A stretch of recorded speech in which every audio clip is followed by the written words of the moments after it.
Et bonjour à toutes et à tous et bienvenue pour un nouvel épisode de Nanarologie. Nanarologie, ce podcast où on navigue un peu dans les eaux troubles du cinéma pour essayer de trouver de la terre, des perles un petit peu au milieu du fumier constant.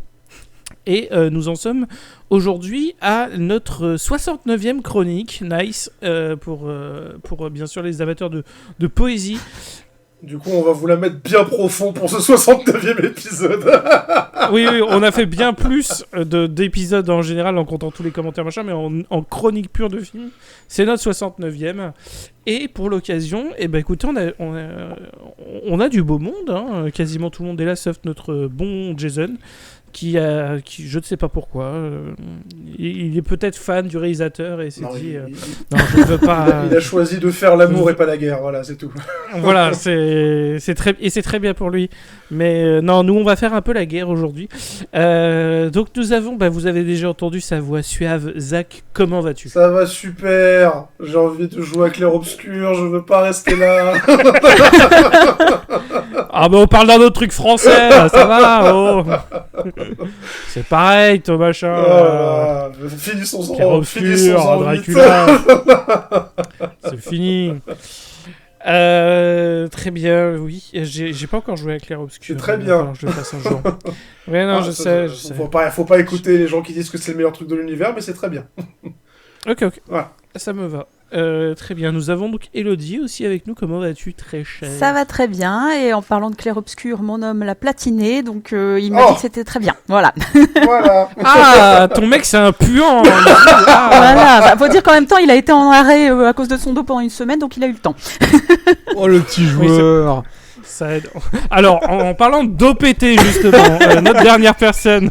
Alors, franchement, c'est Erwan. Tu vois, comment vas-tu ? ça me fait rire que tu me dises que j'ai le droit au 69e épisode, parce que franchement, j'aurais choisi un film différent, sinon. Ah bah bien sûr, non mais te connaissant. D'ailleurs, je suis étonné que t'aies pris un film qui soit pas un porno sans fesses.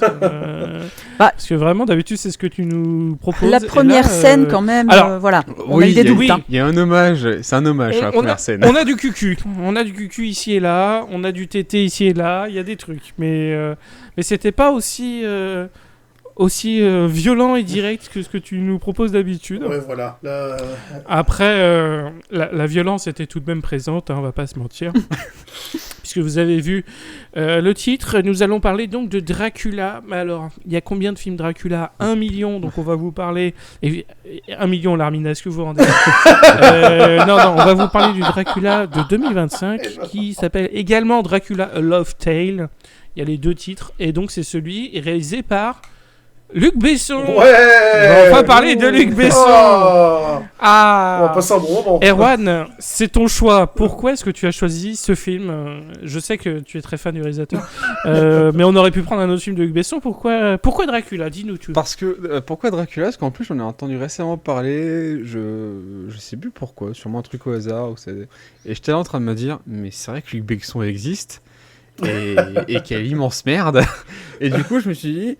Et quels étaient ces derniers films dont tout le monde s'en est foutu ? Eh ben Dracula. Donc je me suis dit, on va regarder ces films incroyables. Mais chose quand même très étrange en termes de notation, c'est effectivement, si vous avez vu, c'est qu'il est noté en tant que moyen ce film. Enfin, je me rappelle plus les notes exactes, je sais que Rémi les a regardées. Il est autour de 6, 6 sur 10, 45 sur 100. On est dans le moyen, on est vraiment dans le moyen. Ouais, mais dans le moyen un peu haut du panier. Et quand on voit le film, on est en mode, bah non. Donc j'avoue que c'est en mode, bah écoute, on va découvrir ensemble ce merveilleux film, sachant que je savais que Rémi ne l'avait pas vu. Je sais pas si vous, Jason, pardon, Zach et Elodie, vous l'avez vu ou pas. Non, il était sur ma liste. Il était, voilà, comme ça, je réalise des rêves, hein, je suis un peu le make-a-wish de la team. Allez, c'est fait. Évidemment.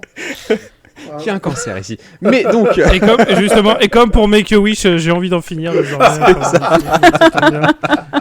C'est parfait. Non, mais voilà, effectivement, du coup, je voulais voir cet ovni, et je me dis, quelle occasion spéciale que de le partager dans Nanarologie, et de le faire découvrir, effectivement, à nos chers auditeurs. Donc voilà. Très bien. Alors effectivement, moi j'en avais déjà entendu parler parce que évidemment film de Luc Besson, bien sûr. Et il a eu sa chronique sur Nanarlogie, sur Nanarland, je veux dire. Et c'est assez rare qu'il fasse des films récents qui sortent en salle et compagnie. Donc c'est que vraiment, il avait fait forte impression. Et c'est à ce moment-là que je me suis dit, bon, il va peut-être falloir qu'on le regarde. Parce que moi, là-bas, j'avais pas du tout prévu de regarder ce truc-là. Puisqu'il faut le dire, alors spoiler d'avance, si vous avez vu le film Dracula de Coppola, parmi celles et ceux qui nous écoutent, globalement vous avez vu le film aussi. Vous avez déjà vu ce film, parce que c'est pareil. Voilà. Mais en mieux fait pour Coppola. Ah mais vraiment, oui, non. Et bien sûr, celui de Coppola est bien supérieur à tous les points. Mais globalement, vraiment, Coppola, qui je sais a plus une thune depuis Megalopolis, dont on parlera un jour évidemment aussi. Parce que Megalopolis, il y a des choses à dire. Il y a des choses. Un épisode de 8 heures, hein, je vous le dis tout de suite. Megalopolis, il y a des choses à dire, très clairement. C'est peut-être notre premier épisode en plusieurs parties. Ah mais vraiment, ouais, il y a moyen. Mais justement, je serais Coppola, j'aurais attaqué Besson en justice pour plagiat, je pense, parce qu'il y a moyen de gagner, sachant qu'en plus. Besson et le plagiat, c'est quand même pas. C'est ce que j'allais dire. C'est pas la première fois. C'est une histoire d'amour, quoi. Oui, c'est un petit peu classique. Et puis les affaires judiciaires aussi, hein, puisque bon. Alors si jamais on a des fans de Besson, parce que ah là là, quand même, il a fait le 5e élément. Et écoutez, c'est super, mais c'était il y a 30 ans. Donc entre temps, il a fait quand même beaucoup plus de merde que de films décents. Et on va se permettre de ne pas séparer l'homme de l'artiste, donc on va se considérer que c'est un connard. Oui. Voilà. Donc si on a des fans de Luc Besson qui nous écoutent, écoutez, c'est super sympa d'avoir déjà augmenté le nombre d'écoutes, mais si vous voulez vous arrêter là, allez-y. C'est même une bonne. C'est même un conseil parce que on va pas être très positif avec le bonhomme, parce que là vraiment. Il faut le dire, ce film qui a effectivement une moyenne d'à peu près 6 sur 10, ce genre de truc, c'est trop noté, parce que c'était n'importe quoi Dracula. C'était n'importe. C'est pas le pire film Dracula. Ça, je peux le dire, parce que Dracula 3000 existe, parce que Dracula 3D de Dario Argento existe, mais c'est un des pires Dracula qui existent. En plus, t'avais pas un deuxième film Dracula qui sortait cette année-là ? J'avoue que j'ai. Il y a un deuxième film Dracula qui est sorti en 2025, qui est un film roumain cette fois-ci, de 2h50, que je ne sais pas, je n'ai pas vu, donc je peux pas dire. Mais je veux pas comparer parce que je n'ai pas vu l'autre Dracula. Mais en tout cas, celui-ci, le bien de chez nous, le Cocorico, il est éclaté au sol. Ça, on peut le dire. Du coup, on va complètement spoiler le film, donc désolé si jamais il y en a qui sont en mode je l'ai pas encore vu, machin. Regardez-le et après vous nous écoutez, ou alors écoutez-nous et ne regardez pas le film parce qu'on va pas vous conseiller, spoiler. Mais vraiment. Ça, on est déjà à la fin de l'épisode, on ne vous conseille pas le film. Voilà. Non, salut. En vrai, je dis ça, mais je vais peut-être le conseiller un petit peu parce qu'il y a certaines séquences qui sont quand même drôles tellement c'est éclaté. Donc c'est pas un film où c'est un zéro absolu. On a des moments qui sentent le fumet du nanar qui fait un peu de plaisir quand même. Parce qu'il y a des... Il a tout pompé partout. Il a tout pompé sur les films il a tout pompé partout. Il a rien d'original. Par contre, il a eu 2 idées et c'était des idées de merde. Donc ça, faut quand même on va quand même soulever la prestation de Luc Besson. 100% des idées originales de ce film, elles sont nulles à chier. Voilà. Donc ça, c'est quand même bravo à lui. Mais t'as spoilé notre conclusion. Non, mais... attends, on sait pas c'est quoi les idées en question. Oui, c'est vrai. Maintenant, on va étaler voilà. après les idées. La 8e idée avant va vous surprendre. Bien sûr, n'hésitez pas, écoutez jusqu'au bout, comme ça. Voilà, c'est le taux d'attention, machin. On touche pas une thune, mais ça fait les algorithmes d'internet. vous connaissez. Et ce podcast est sponsorisé par personne. Donc allons-y. Erwan, justement, toi qui nous a proposé le film, parle-nous du début, ce montage très romantique, parce que c'est avant tout... C'est avant tout de l'amour. Alors, c'est une des infos que j'ai trouvées justement sur la vision de Besson par rapport à ce film-là. C'est qu'en fait, il voulait vraiment insister sur l'histoire d'amour et le romantisme du film Dracula. Du coup, on commence par une scène de cul. Voilà. Yes. Non, mais.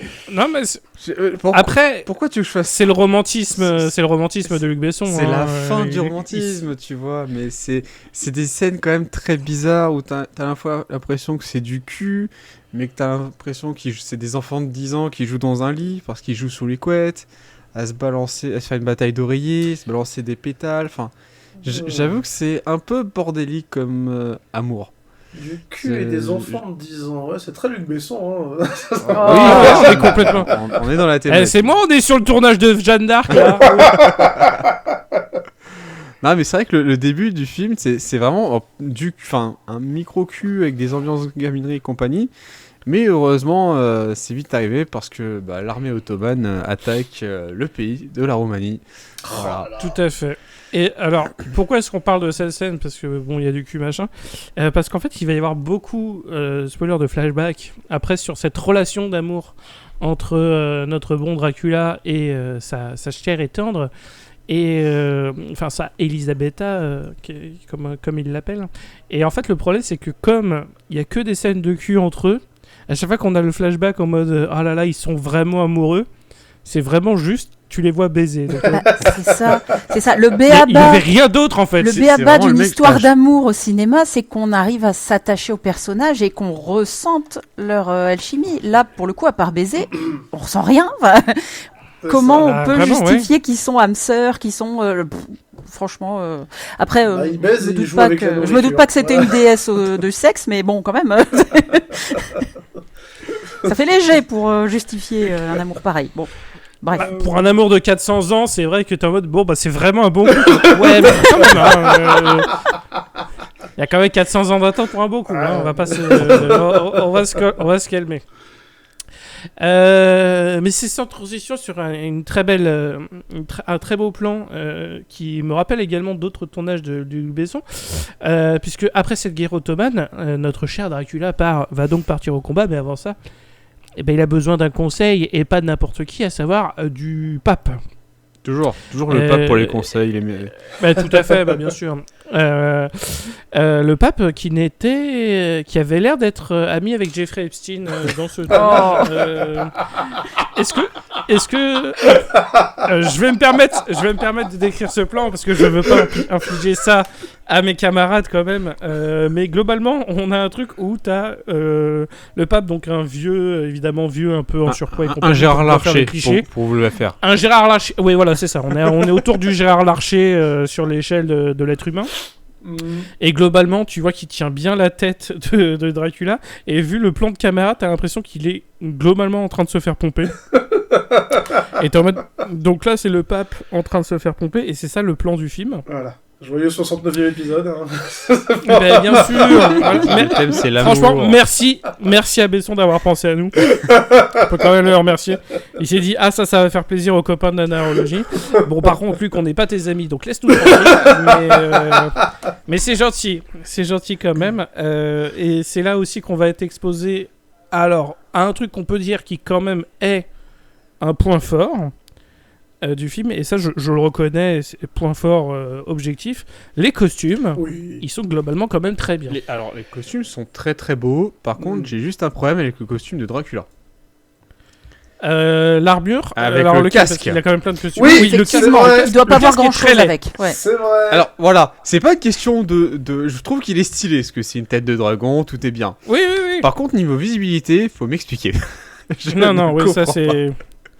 C'est vrai que c'est pas le truc le plus pratique, mais le reste de son armure, je trouve que c'était plutôt bien fait. Même les costumes en général, les robes chez les personnages féminins, tout ça, je trouve que globalement, il y a quand même Enfin, on voit le pognon qui a été investi à l'écran sur ces détails-là. On va voir qu'il y a du pognon qui n'a pas été investi sur d'autres détails, on en parlera plus tard. Mais en tout cas, sur les costumes, il y a ce qu'il faut.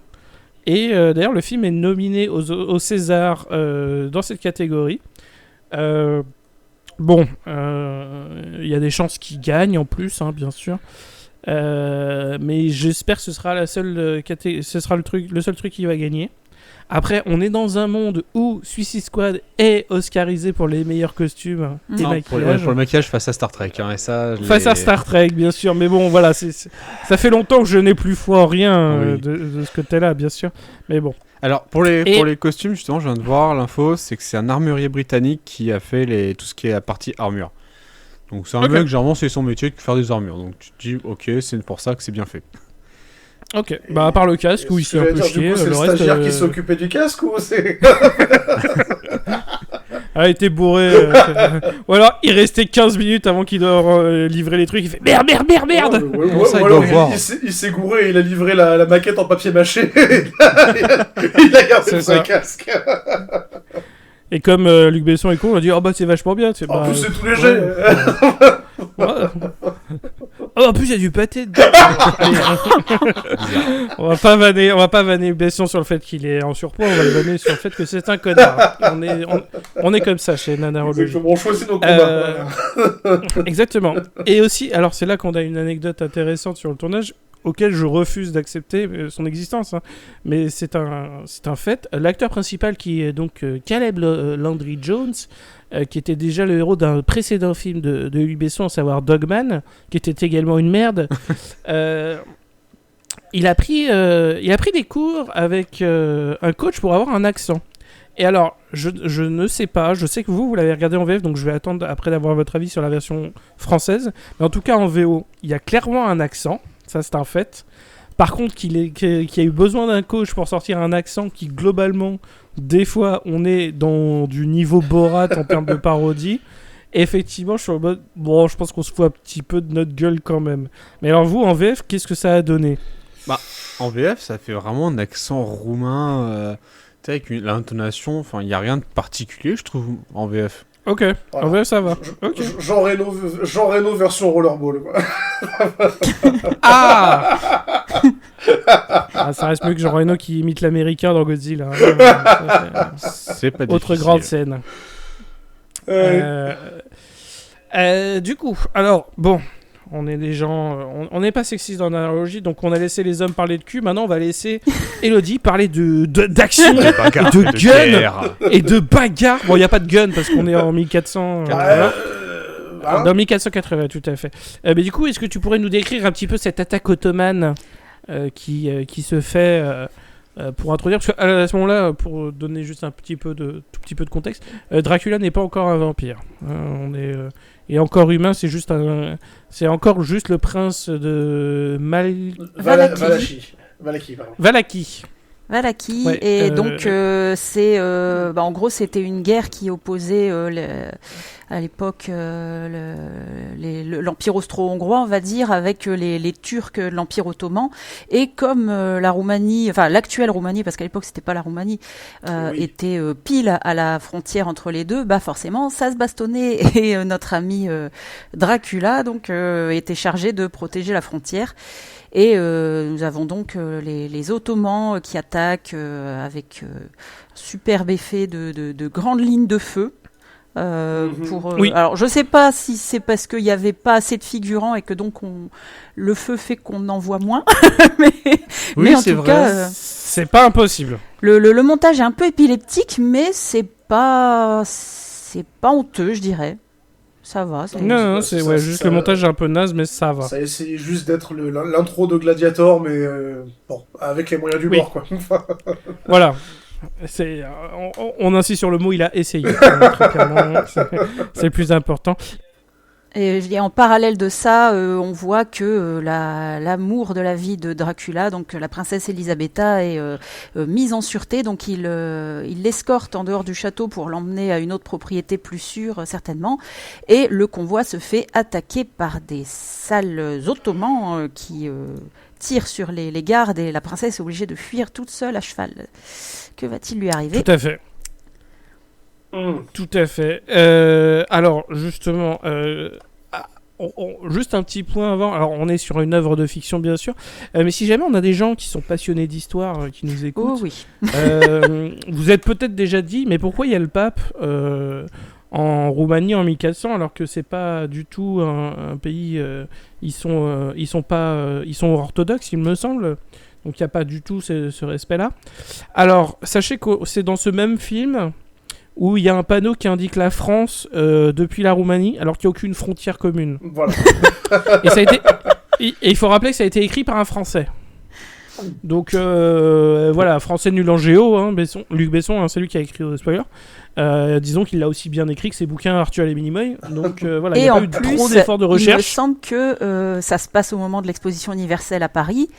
Et évidemment que la Tour Eiffel est déjà toute terminée, toute montée, alors qu'il me semble qu'à cette époque-là, elle était, si pas commencée, au moins en cours, quoi. Donc il n'y a que la moitié de la Tour Eiffel, logiquement. Mais bon, comme il faut que ça s'exporte et que Paris sans la Tour Eiffel, c'est pas Paris. Voilà. Alors, oui, il me semble que c'est même un problème, parce que si ça se passe... c'est censé se passer 400 ans après. Alors si on est très précis, c'est censé se passer en 1880, sachant que la Tour Eiffel a fini d'être construite en 89. Voilà. Mais est-ce que c'était pile 400 ans après? Je sais. Pour éviter le problème, il aurait pu mettre un panneau 4 siècles plus tard. Voilà, ça. Oui, mais c'est ça, ou limite juste donne-nous une année. Effectivement, la Tour Eiffel a été commencée en 87. 87. En 89, donc bon. Ouais, c'est pour ça. Juste faites pas de film, quoi. Pourquoi tu te prends la tête? Enfin, Oui, on voit que tu maîtrises pas ton sujet, donc arrête. Enfin, non, mais c'est ça, limite fais pas le film, hein. Fais autre chose. C'est pas possible, on n'est pas sur un oral de français pour le bac, hein. T'es pas obligé de le passer, hein. Tu peux juste arrêter de faire de la merde. Ou tu le passes pas à Paris, ton film. Il n'y a pas besoin que ça se passe à Paris. Tant qu'on est dans l'insulte historique aussi, à un moment, à la première apparition de Dracula, c'est Harker qui lui demande qui êtes-vous, puis il dit je suis Vlad le second, alors que Vlad Tepes c'est Vlad le troisième, quoi. Donc voilà. Renseigne-toi un minimum. C'est ça. Non, mais pourquoi est-ce que je me renseignerais sur le mec qui est sur Dracula pour faire un film Dracula? Ça n'a pas de sens. Oui, j'avoue. Il a dit, c'est idiot. Mais oui, non, c'est vraiment les... Je sais pas si Luc Besson écrit avec des agents ChatGPT, mais j'ai des doutes. Je commence à avoir de forts doutes. Parce que bon... En tout cas... on a cette scène d'action filmée par une pomme de terre avec les flammes pour cacher le fait qu'il n'y a pas trop de figurants, même si sur la scène avant la charge il y a beaucoup de figurants, donc en mode en fait il y a des gens, il y a du pognon, mais c'est sans compter sur la scène qui est quand même beaucoup plus importante, c'est à dire la fuite d'Elisabetta, puisque on a le droit à une scène que je trouvais exceptionnelle, un champ de pieds jaloux. Il y a un champ de pieds jaloux dans la neige. C'est la prairie des loups. Mais sur une grande plaine enneigée où il n'y a pas d'arbres, il n'y a vraiment rien. Pourquoi ? Donc vraiment la visibilité, elle est complètement totale. Nous, à l'écran, ça se voit direct. Où est-ce qu'il y a des pièges jaloux. Et tu vois les mecs qui avancent petit à petit. Ils sont en train de mettre leurs épées au sol pour essayer de tâter. Mais tout le monde est myope en 1480. Qu'est-ce qui se passe ? C'est un no man's land, mais de pieds jaloux. Voilà, c'est au cas où s'il vraiment décidé d'envahir, j'en sais rien, j'imagine. Mais tu peux même pas faire de tension en plus, parce que dès que tu marches sur le pied jaloux, le truc il s'enclenche. C'est pas comme une mine où justement t'es en mode faut plus que j'enlève mon pied. Donc vraiment, j'ai pas trop compris l'intérêt de cette scène, si ce n'est que ça fait ralentir Ottoman. Assez pour que Dracula il va pouvoir arriver presque secourir sa copine. Si ce n'est que l'artisan qui fait les pièges jaloux doit être sacrément blindé. Le mec a fait fort. Le mec, il est... mais Monsieur Pied Jaloux, qui a donné son nom à son invention. Exactement. Excusez-moi, 500 pieds jaloux, s'il vous plaît. Tenez, monsieur. Igor Pied Jaloux, évidemment, qui a donné vraiment, Igor, bravo à toi, t'as bien vendu ton truc. Hein. Aujourd'hui, il côtoie le vendeur de peau dans Zelda. Mais vraiment, oui. Vraiment, là, il a tout un champ. En plus, c'est une exposition, une pub de fou. Enfin, vraiment, en mode... Vous avez vu, ça marche aussi sur les chevaux. Hein. Enfin, vraiment... Pour empêcher les Ottomans d'avancer sur votre propriété. Exactement. C'est donc ça le fameux piège anti-ottoman. 10 pièges jaloux achetés, 10 pièges jaloux offerts. Je suis pas sûr du business, mais allons. Et ça marche aussi sur Elisabetta parce que elle est aveugle aussi, puisque du coup elle a raté le piège jaloux. Mais donc il y a combat ottoman machin et il y a Dracula qui arrive derrière et premier rire lors du visionnage, alors qui était involontaire bien sûr, mais qui nous a quand même fait rire. Dracula il a dit bah tiens, il y a un mec qui est accroché à ma femme, je vais le tuer, donc je vais balancer mon épée. Non, bah, par contre, j'ai rigolé pour le aussi. transpercer. Oui, mais c'est exceptionnel. Bah justement, Erwan, peux-tu nous décrire cette merveilleuse scène et ce qui montre aussi la forte intelligence de notre personnage principal. Alors déjà, moi j'aime bien, tu vois, t'as 3 Ottomans qui sont en train de poursuivre la princesse, et effectivement, lui, il se bat avec 2, parce que pour une fois, il y a un Ottoman intelligent qui dit, bah non, moi j'ai attrapé directement la princesse, et les autres gardaient du temps. Donc ils se font des combats à l'épée et tout, les 2 Ottomans face à Dracula, qui tue en 3 secondes et demie, on va dire. Sauf qu'en fait, il s'est fait désarmer, donc il n'a plus son épée. Récupère l'épée du soldat ottoman, et effectivement se dit, tiens, c'est une grosse dague. Du coup, je vais la lancer sur le soldat ottoman. Et c'est à ce moment-là où j'y risque, en fait, le soldat ottoman est en train de prendre dans ses bras les Ueta, et en fait, c'est là où tu te rends compte que les soldats ottomans sont du beurre, et en fait, se transpercent très facilement, et peuvent planter à la fois 2 personnes avec une épée. Non, et ça, j'ai trouvé ça très beau. C'était pas des soldats ottomans porteurs, donc ils étaient pas très élevés.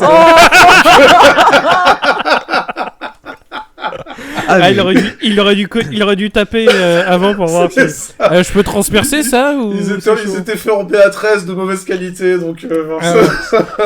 Et puis comme l'actrice qui joue Elisabetta a l'air de faire 15 kilos tout mouillé, effectivement, il y avait 50 cm de lame, et je pense qu'il y en a 47 qui ont traversé son corps, vraiment sans effort. Mais surtout que les mecs sont les Ottomans sont quand même en armure, donc ils ont minimum une cotte de maille et tout. Enfin, tu traverses le thorax avec une épée, et l'autre c'est du beurre. C'est vraiment. Il a pris son épée pour traverser du papier, c'était pareil. Ah ouais. Ou alors c'est l'épée la plus affûtée du monde. Ouais. C'est vraiment. Parce que il est vraiment. On n'est pas sur un katana, quoi, donc merde. Ouais. Non. Et du coup, Dracula a tué sa femme. Par accident, hein. Et mais comme quand même. tout bon dirigeant politique, il ne prend pas ses responsabilités. C'est pas de sa faute à lui, c'est de la faute de Dieu. Bien évidemment. Mais cette scène derrière, elle était incroyable. Moi, je trouve personnellement, j'ai beaucoup aimé. Hein. Ah oui, non, ça c'était très subtil. Hein. Et du coup, on a la scène où effectivement il renonce à Dieu, machin. Et écoutez, encore une fois, si vous avez vu le Dracula de Coppola, vous avez déjà vu cette scène. C'est pareil, sauf que là, l'armure elle est pas rouge, c'est la seule différence. Mais on est pareil, c'est la même saloperie. Donc du coup, il dit non, tu sais quoi, Dieu, je l'emmerde. Donc il tue le pape. Il se faisait embrocher par le pape, il se faisait embrocher la gorge par le pape qui a 2 scènes. Là, c'est lui qui embroche le pape pour se venger. Oh, peut-être une ironie, un cycle, il y a quelque chose. Une écriture, c'est pas bien, tout va bien. Tout va bien.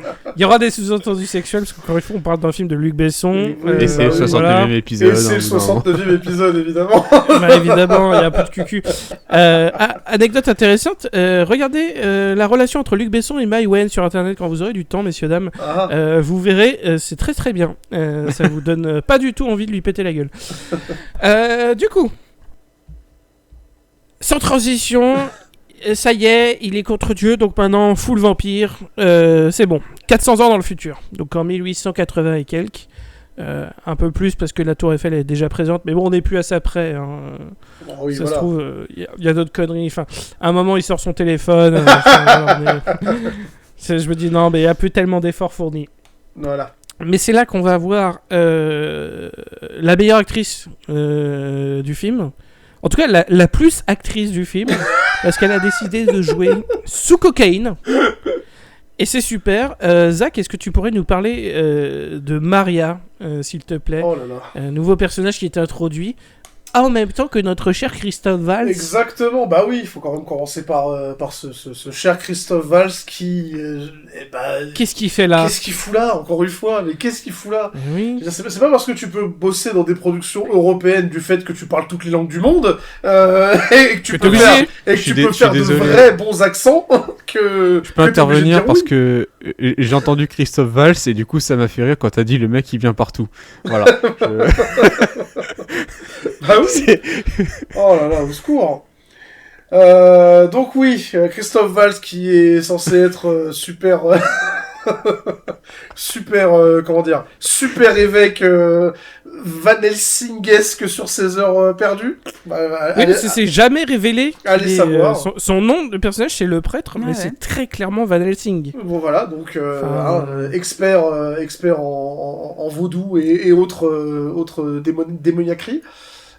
Qui du coup est convoqué dans un espèce d'asile, une institution 100% médicale, où du coup notre cher personnage de Marie, il me semble, je sais plus. Maria.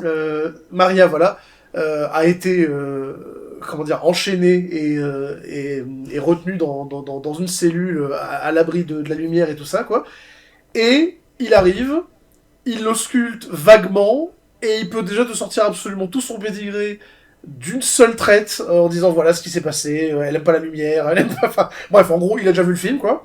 Mais il a lu le scénario, le salopard, il a triché. Clairement, c'est...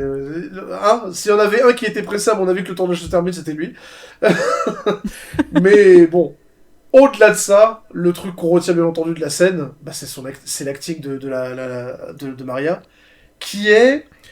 Bah écoutez, si jamais un jour vous pouvez aller traîner dans une convention de furries, je pense que vous avez à peu près le même acting sur la scène cosplay. Elle est énergique. Hein. La subtilité n'existe pas dans son monde à elle. Mais je veux pas lui en vouloir parce qu'en vrai, au début, t'es en mode... Oh putain. Et en fait, après, quand tu vois que les autres acteurs, ils sont pas si terribles, même Christophe Waltz, qui n'est jamais mauvais, là, on est clairement au niveau... Là, on est à un niveau, effectivement, il est là parce qu'il y a des factures. Ouais, il est en sous-régime. Et elle, du coup, tu la vois, elle est à 150% tout le temps, et t'es en mode... Ok, il y a une énergie, il y a clairement une énergie. Le truc qui m'a trigger, c'est le fait qu'à chaque fois, elle claque des dents. Ouais, c'est genre pour montrer, regarde, j'ai des canines. Puis elle adore tirer la langue. Elle passe souvent sa langue dessus aussi, ouais. C'est pathologique. Ah non, mais voilà, c'est j'aime bien, c'est comment ils l'ont présenté. Ils disent, c'est une femme de 130 ans qui a un appétit sexuel démesuré. Oui. J'avoue. C'est ça. Ouais. Comme Brigitte Macron.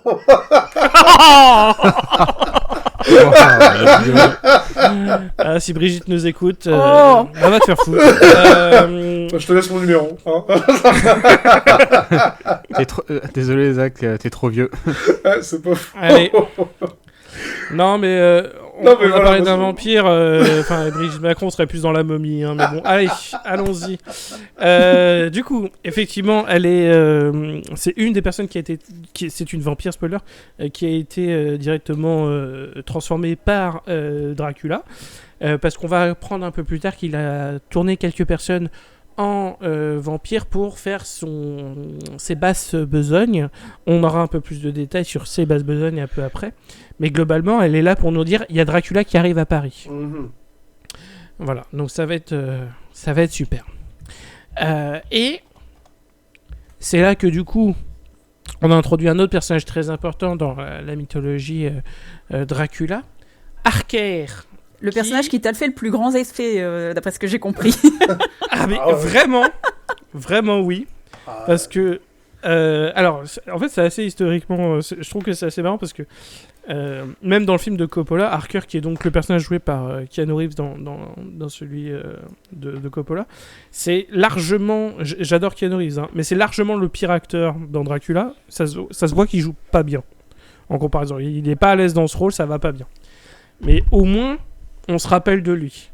Là, on a un Harker. Globalement, le seul truc que j'ai retenu de lui, c'est la vache, il a quand même un énorme tarn. Parce que globalement, c'est vrai que le mec est oubliable. Hein, c'est ça. Le mec, mais littéralement, et là, je pense que c'est là, on peut blâmer. Je blâme pas l'acteur du tout. Non. Là, je blâme vraiment Luc Besson. La direction. Globalement, Harker n'est qu'une fonction. Il n'est qu'une fonction ici. Il est là juste pour apporter l'info à Dracula de l'existence de Mina, et c'est tout.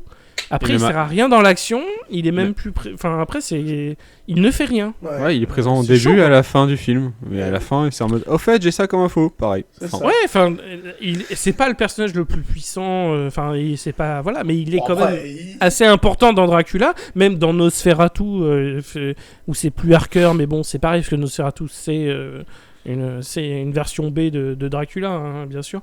Mais même là, dans la version récente de Nosferatu, son personnage équivalent, il est utile dans le film. Et là, vraiment, il est juste là pour être là.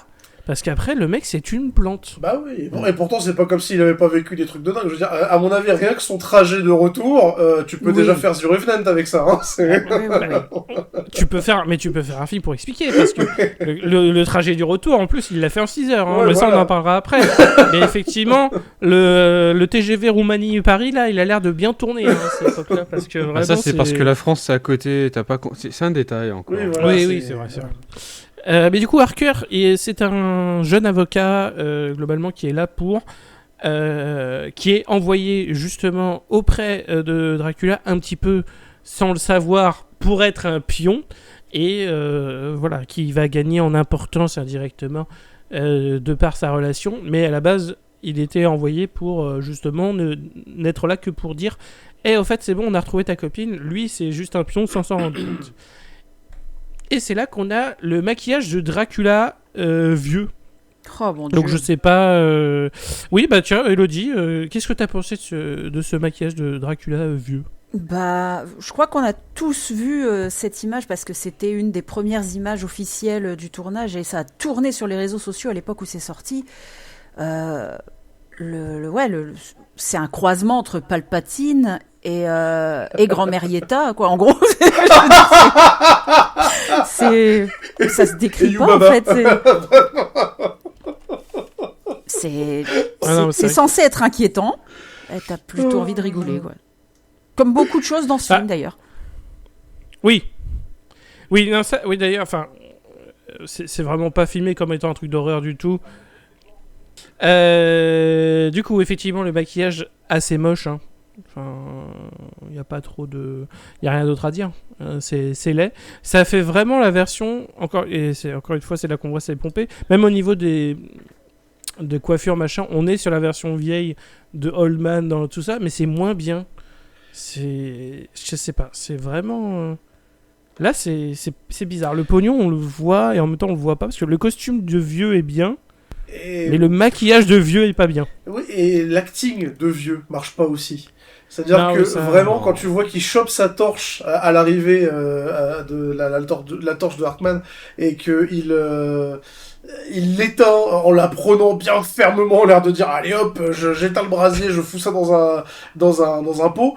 Tu sens pas le vieux vampire de 400 ans hyper amoindri et tout. Enfin, encore une fois, à la fois au niveau du maquillage et à la fois au niveau de l'acting, Blade 2 met une vitesse à ce vieux Dracula. En fait, tu l'entends réellement que quand le mec il essaye de rigoler. Ouais. C'est tout. Ouais. Il dit je peux plus rigoler, je suis trop vieux. Ouais. Ah ouais, le rire vraiment, il est éclaté au sol. C'est définitivement un choix d'acting, ça, y a pas de problème. C'est juste pas un bon choix d'acting. Mais bon, avant ça, faut quand même aussi dire niveau réaction, niveau intelligence, Harker. Ça a pas l'air d'être le couteau le plus aiguisé du tiroir. Ah oui, il est con quand même. Parce que du coup, il voit de la magie. Ouais. Et le mec, aucune réaction. Aucune réaction de rien. Pire que ça, il est enthousiaste. Ah mais oui, vraiment, le gars, il est... Pour quelqu'un avec il rentre et que toutes les bougies s'allument, il fait ah c'est pratique, mais pour de vrai. Franchement. Même quand le saladier se déplace vers lui, c'est pour goûter, je sais plus quoi. Le mec, vous êtes trop fort. Alors que il est bien votre tour, mais on est en 1880, t'es censé dire sorcellerie. Pour déjà des trucs scientifiques, tu dis sorcellerie, mais alors là. Pour quelqu'un avec un tel tarin, il manque de pif. Hein, c'est... Merci. Elle est bien, bien celle-là, j'aime bien. Elle est bien, j'aime bien. Mais c'est vrai que le mec, vraiment, et là, il joue un peu comme un bonnet. Et vraiment, à chaque fois, je pensais à Bourvil en mode mon vélo, tu vois. C'est vraiment genre, le mec, il voit des plats bouger tout seul et aucune réaction de rien. Oh, putain, mais il est con, quoi. Enfin... c'est ça. On a un peu de subtilité aussi avec Dracula qui explose une souris. C'est ça. Alors qui se presse une souris pressée. Oui, voilà. C'est le nouveau citron pressé, ouais. Petite souris pressée. Bah écoutez... voilà. C'est pour montrer qu'il boit du sang. Hein, le mec boit plus de sang humain, mais boit du sang de souris. D'accord. Ouais. Et puis après, il dit, venez pioncer à la baraque, machin. Harker, il reste. La porte, elle se ferme tout seul derrière lui.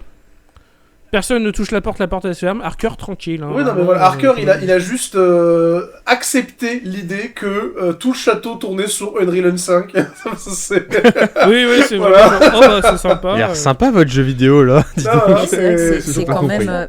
quand on repense... le dernier film que j'avais vu, c'était le Nosferatu de Eggers. On a pratiquement la même scène.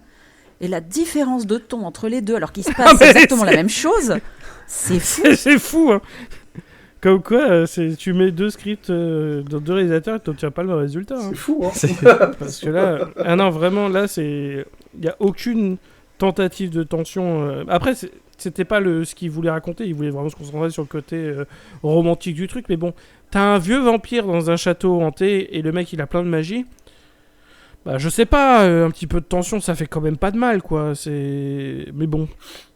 c'est pas grave parce qu'il faut introduire la première idée très originale de Luc Besson qui arrive.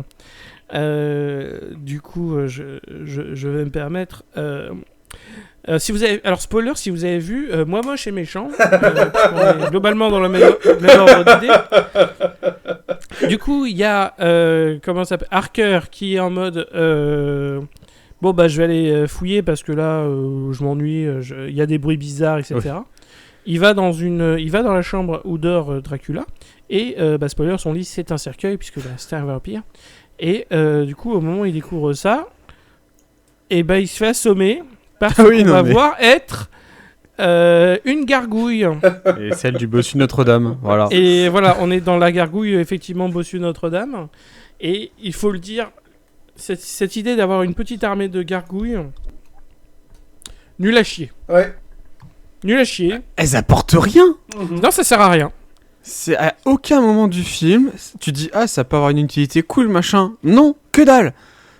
Je me demande si en fait Luc Besson s'est pas dit dans l'histoire d'origine il a 3 épouses machin, mais du coup ça casse un peu ce côté amour éternel machin, donc il a remplacé les 3 épouses par des animaux de compagnie. Je sais pas. Mais c'est de la merde. Vachement flatteur, ça, dis donc. Ouais, il a dit qu'il compare une femme à un animal. Je comparais les gargouilles à des animaux. On a un petit peu évolué en 400 ans quand même. Hein. Non, mais ça, c'est typique de la pensée de 1480. Ah, bah exactement. Hein. Non, c'est vrai que bon, l'ajout des gargouilles et qui ont, alors c'est plus vraiment des mascottes qu'autre chose, hein, ils servent pas à grand chose. Surtout que spoil, vraiment, on va en parler, mais une des dernières scènes nous raconte l'origine de ces gargouilles. Non, et ça, c'était vraiment un twist. On y reviendra à la fin, c'est... Restez jusqu'à la fin, ça vaut le coup. Mais bien sûr, restez jusqu'au bout, messieurs, dames. Faut écouter jusqu'au bout et n'hésitez pas à nous suivre et à nous rejoindre sur les réseaux sociaux. Le mec il fait déjà sa pub avant la fin. Justement, on va faire une petite là il va y avoir une coupure maintenant. Pas du tout. Et donc grâce à ma carte Revolut, non. Ah les petits, vous adorez les néobanques? Non, pas du tout. Alors pourtant on fait des vidéos pour les jeunes. Le YouTube Game francophone est absolument utile. Mais du coup sur transition, revenons sur Christophe Waltz qui n'est pas Van Helsing mais qui est complètement Van Helsing, mais il n'a pas légalement le nom de Van Helsing. Il y a peut-être une histoire de droit, je pense. C'est Van Presque Helsing. Oui voilà, c'est version Wish. C'est Van Pressing. Mais Zach, en fait, ce soir. Hein. En fait, le mec, il avait pas les droits sur rien, donc même le royaume, en fait, c'était Vachkiri.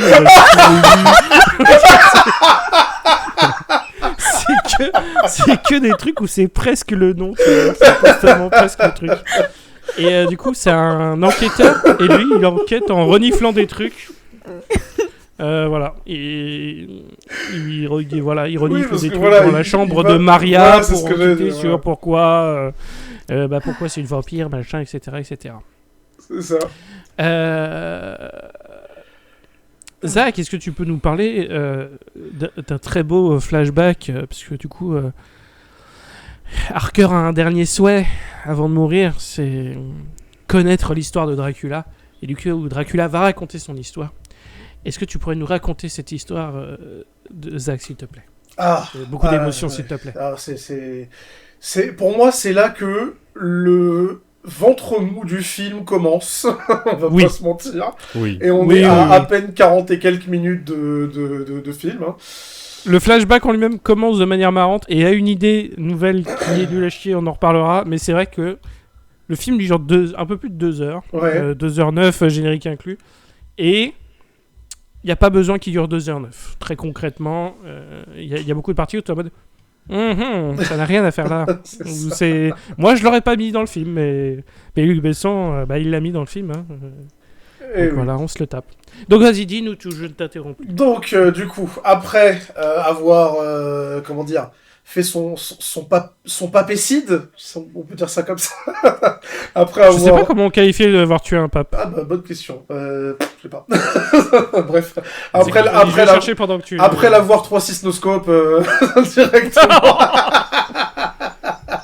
Voilà, il touche l'as.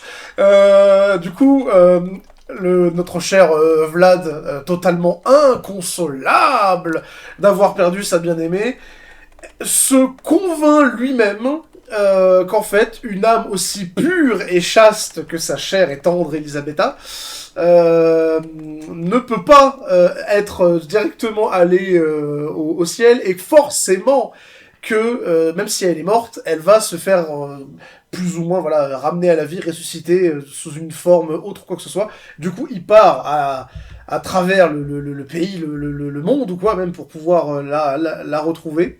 Sauf que ça marche pas comme ça, les amis. En plus de ça, il y a la peste qui frappe dans tout le pays. En plus de ça, depuis que il a un petit peu commis le péché le plus hardcore du monde au niveau de la religion, il est pas trop le bienvenu dans les territoires sacrés, notamment les églises et tout. Et peu chaud, ouais. Et ouais, en plus de ça, les gens se réfugient en masse là-bas, justement à cause de la peste. Et donc, après moult temps il revient au bercail, donc à son château, en étant bien saoulé. Il trouve rien de mieux à faire que de s'allonger sur la tombe de sa femme et d'attendre. Mais en plus, en pleurant, non mais je suis désolé. En chialant de toutes les larmes de son corps et en se faisant recouvrir de neige. Genre vraiment le chômeur en fin de droit qui a abandonné, quoi. C'est ça. Il attend que la mort vienne le chercher et même la mort ne plus lui. En plus, malheureusement, tu vois, c'est censé être une scène émouvante et j'étais en mode, non, en fait. Enfin, oui, il a perdu son amour, mais... Sachant que je crois que t'as pas dit, mais c'est quand même jeté 36 fois. Oui, mais ça arrive après. Donc... Ça arrive après. C'est avant. Non, c'est avant. Mais c'est avant. C'est en fait, effectivement. Comme il voit que la mort ne vient pas le chercher, il décide de la provoquer. Pour moi, c'est avant, tu vois. De se suicider. Voilà. Bon, en tout cas, c'est ça qui fait que ça rend difficilement la scène émotionnelle, parce que après, on va le voir 50 fois sauter de la fenêtre. Voilà, c'est ça. Bon. La première fois, pour qu'il tente le truc, je suis en mode, ok, je comprends, enfin, vu la détresse du personnage, je comprends tout à fait le message de tenter de se suicider. Mais en fait, comme on voit que ça marche pas, et du coup, t'es en mode, du coup, je vais réessayer de faire. Ouais, mais il saute 50 fois de la même fenêtre. Tu vois 50 fois le plan sur lui qui rebondit sur un matelas planqué sous la neige, quoi. Bah oui. Et j'insiste, le montage est comique. Mais vraiment, c'est une scène de comédie. C'est ça, t'es censé être triste pour lui et tout, mais t'arrives pas à le prendre au sérieux. Tu te dis, au bout d'un moment, mec, change de fenêtre. Ou change de méthode, carrément. Mais il y a même un court plan entre toutes les fois où il se jette, où tu vois les gargouilles qui sont en train de regarder ça du haut d'une tour et qui limite sont en train de se foutre de sa gueule. Non, mais c'est ça. Le montage la scène est volontairement comique, on détourne pas le truc là. Hein. Mais vu le sol en plus à chaque fois, t'es en mode, mais en même temps le mec il fait exprès de rebondir sur une usine à matelas. Enfin, au bout d'un moment, mais c'est ça. Et puis autre pareil, chose. c'est ce que tu disais pendant le visionnage, il y a 1001 façons de sauter la vie. T'es pas obligé de sauter de cette fenêtre-là précisément. Tu peux essayer de te en foutre plus, c'est le toujours feu, la même. voilà, tu peux essayer de te foutre le feu, de te décapiter, j'en sais rien, quoi, mais... Ouais, on va dire qu'il y met pas boire beaucoup de de l'alcool, volonté, manger quoi. des trucs. Non, vraiment, ouais. Il veut se suicider, mais pas que tellement, de cette Ah oui, Ouais, pas tellement. Regarder Disaster Movie, il y a plein de choses pour pouvoir sauter la vie. Oui, mais bien sûr. Excellente façon de le faire, hein, vraiment, d'ailleurs. Mais du coup, voilà, ça ne marche pas, donc il s'est dit bon, on va partir sur un autre truc. On va faire effectivement, c'est l'heure de faire la merguez party. J'avoue que l'enchaînement de scènes, j'ai pas compris. Non, moi non plus. Mais bon, en gros, il manque pas. Globalement, il fait pas ça. un Il s'est dit, truc. je vais retrouver. Je vais retrouver. Comment ça s'appelle je vais retrouver la réincarnation de ma chère et tendre. Donc, du coup, je vais aller fréquenter la haute société européenne pendant des siècles et des siècles jusqu'à ce que je la retrouve. Mais il faut être sûr aussi qu'il charme quelqu'un, donc il va nous introduire une nouvelle idée qui n'a aucun intérêt puisque chez les vampires, un pouvoir assez connu, c'est qu'ils sont capables d'influencer très indirectement les esprits, un petit peu comme l'équivalent d'un hypnotisme. Voilà, il y a quelque chose comme ça. En fait, le terme pour tuer un pape, c'est papicide. Hein. Voilà. Papicide, pas mal. C'était bien papicide. On ira se coucher moins bête. Mais voilà, exactement. Vous voyez, la culture dans Narolo. C'est ça. C'est d'abord pour ça qu'on sera bientôt subventionné par le CNC. Bien sûr, hein, bah oui, comme Dracula. Exactement, Dracula. Voilà. Si, blague à part, si ça c'est de la culture, nous on est... Hein ah bah on mérite un peu une prime aussi. Hein, les Quand gars, même. Pas être méchant. Mais du coup, voilà, normalement ils ont ces capacités-là. Et là, dans ce film, c'est pas du tout le cas. Donc, du coup, ils ont dit, Dracula, il va influencer autrement. Elodie, est-ce que tu pourrais nous décrire quelle est cette idée fantastique et le montage super que ça nous amène derrière, qui vraiment nous fait dire qu'on est dans un putain de ventre mou? Présenté comme ça, oui. En fait, voilà. Donc Dracula se dit il faut que je retrouve ma bien-aimée. Donc il se dit que forcément, vu la qualité de l'âme de sa bien-aimée, elle était forcément dans une des grandes cours d'Europe. Mais pour pouvoir la retrouver, il décide de faire un parfum spécial. Qui pourrait donc mettre les gens sous son emprise et alors que oui, comme on le disait, c'est pas du tout connu que les vampires ont déjà ce pouvoir de base. Et visiblement, lui, il l'a pas. Donc, il est allé trouver les fragrances les plus incroyables. Alors, il est allé en Iran, il est allé en Inde, dans le sud de la France pour cueillir de la lavande, et après, il se retrouve à Florence, la capitale des parfums, où enfin, un maître parfumeur a mis au point le parfum, avec un grand L, le parfum. Et du coup, Dracula tient à l'essayer là tout de suite. Et effectivement, dès qu'il en met un peu dans son cou, avec un geste, messieurs, dames, vous voyez pas, j'essaye de le refaire, évidemment. Mais... Waouh, c'est incroyable, Elodie. Mais rien qu'avec le ton. On remercie Elodie de comprendre qu'on est dans un podcast audio. Donc c'est de l'audio, hein, donc effectivement, les mouvements sont parfaitement inutiles. Toutes les femmes qui étaient dans la pièce se retournent sur lui en faisant... Ah, mon Dieu, vraiment... Donc, c'est direct. Ça marche. C'est instantané. Si vous voyez la pub La Laitière, c'est globalement ce qui se passe. Voilà. C'est vrai, sauf que avec une bonne odeur de mousse au chocolat, ça se comprend. Et juste... Et vraiment, globalement, ils essayent de refaire le cul de la crémière. Là, parce que globalement, il peut se faire tout le monde avec ce parfum. Mais... Femme, mais en vrai, il y a plusieurs séquences où on voit des hommes aussi qui dansent aussi dans le montage. Donc, oui. Donc je pense qu'ils baisent juste tout le monde. Ouais, c'est ça. Ah mais ouais. Mais du coup, ce qui va, il y a pas de souci. Au contraire, autant le mec il vécu 400 ans, expérimente. Mais du coup, c'est une idée originale de Besson ou c'est un autre plagiat caché? Je ne sais pas parce que je n'ai jamais vu. En tout cas, cette histoire de ne pas faire ça par la manipulation, par les capacités du vampire, mais par un parfum, vraiment, effectivement, ça rappelle le parfum, mais c'est autre chose. Ah oui, ce film, oui. Et écoute, je sais pas. Le bouquin aussi, d'ailleurs. Donc je sais pas. Écoute, s'il fallait plagier un autre truc, hein, on plagie. Hein. Après, pour défendre Besson, au bout de 10 plagiats, t'as une pizza gratuite. Et c'est pas le dernier pour les bouffer. Et ça se voit. Mais oui, on avait dit pas le physique. Oui, c'est vrai, mais bon, au bout d'un moment, merde. Non, oui, voilà. Du coup, on est en mode, bon, bah vas-y. Et du coup, on se tape un montage. Mais long. Ouais. Et en même temps, il est magique. Long, putain. Ah ouais, non, mais vraiment, c'est juste différentes époques, différentes cours. Lui qui met son parfum, les gens qui se mettent à danser, et lui qui, globalement, sous-entend que lui qui baisse tout le monde, quoi. Ah, c'est ça. Et mode, Ah ok. oui. Mais c'est très long. Mais alors, surtout, c'est très long, ce qui fait quand même 50 balles. Et après, il y a quand même un... Ça se voit que les gens se nous disaient, c'est sur ce dernier, quand il arrive sur le Versailles, où le mec, il fait c'est un buffet, c'est un buffet à volonté. Ouais. À Versailles, il s'en bat les couilles, il mord le cou. Aucune réaction de personne ne s'enfuit. Tout le monde est en mode, ok, ça arrive. Touche-moi le cou sans hésitation. Ouais, oui. Une des personnes qui se fait mordre le cou d'ailleurs est la fille de Luc Besson, népotisme évidemment. Allons-y. C'est celle qui se fout de sa gueule.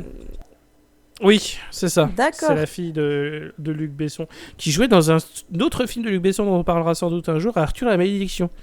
Voilà, elle joue un rôle bien plus important cette fois-ci. Non, parce que là, pour le coup, et elle joue très bien. On a une incohérence. Il porte son parfum, tout le monde est censé être sous son charme. Il n'y a qu'une seule. Et elle se fout de sa gueule. Voilà, ouais. Pourquoi ?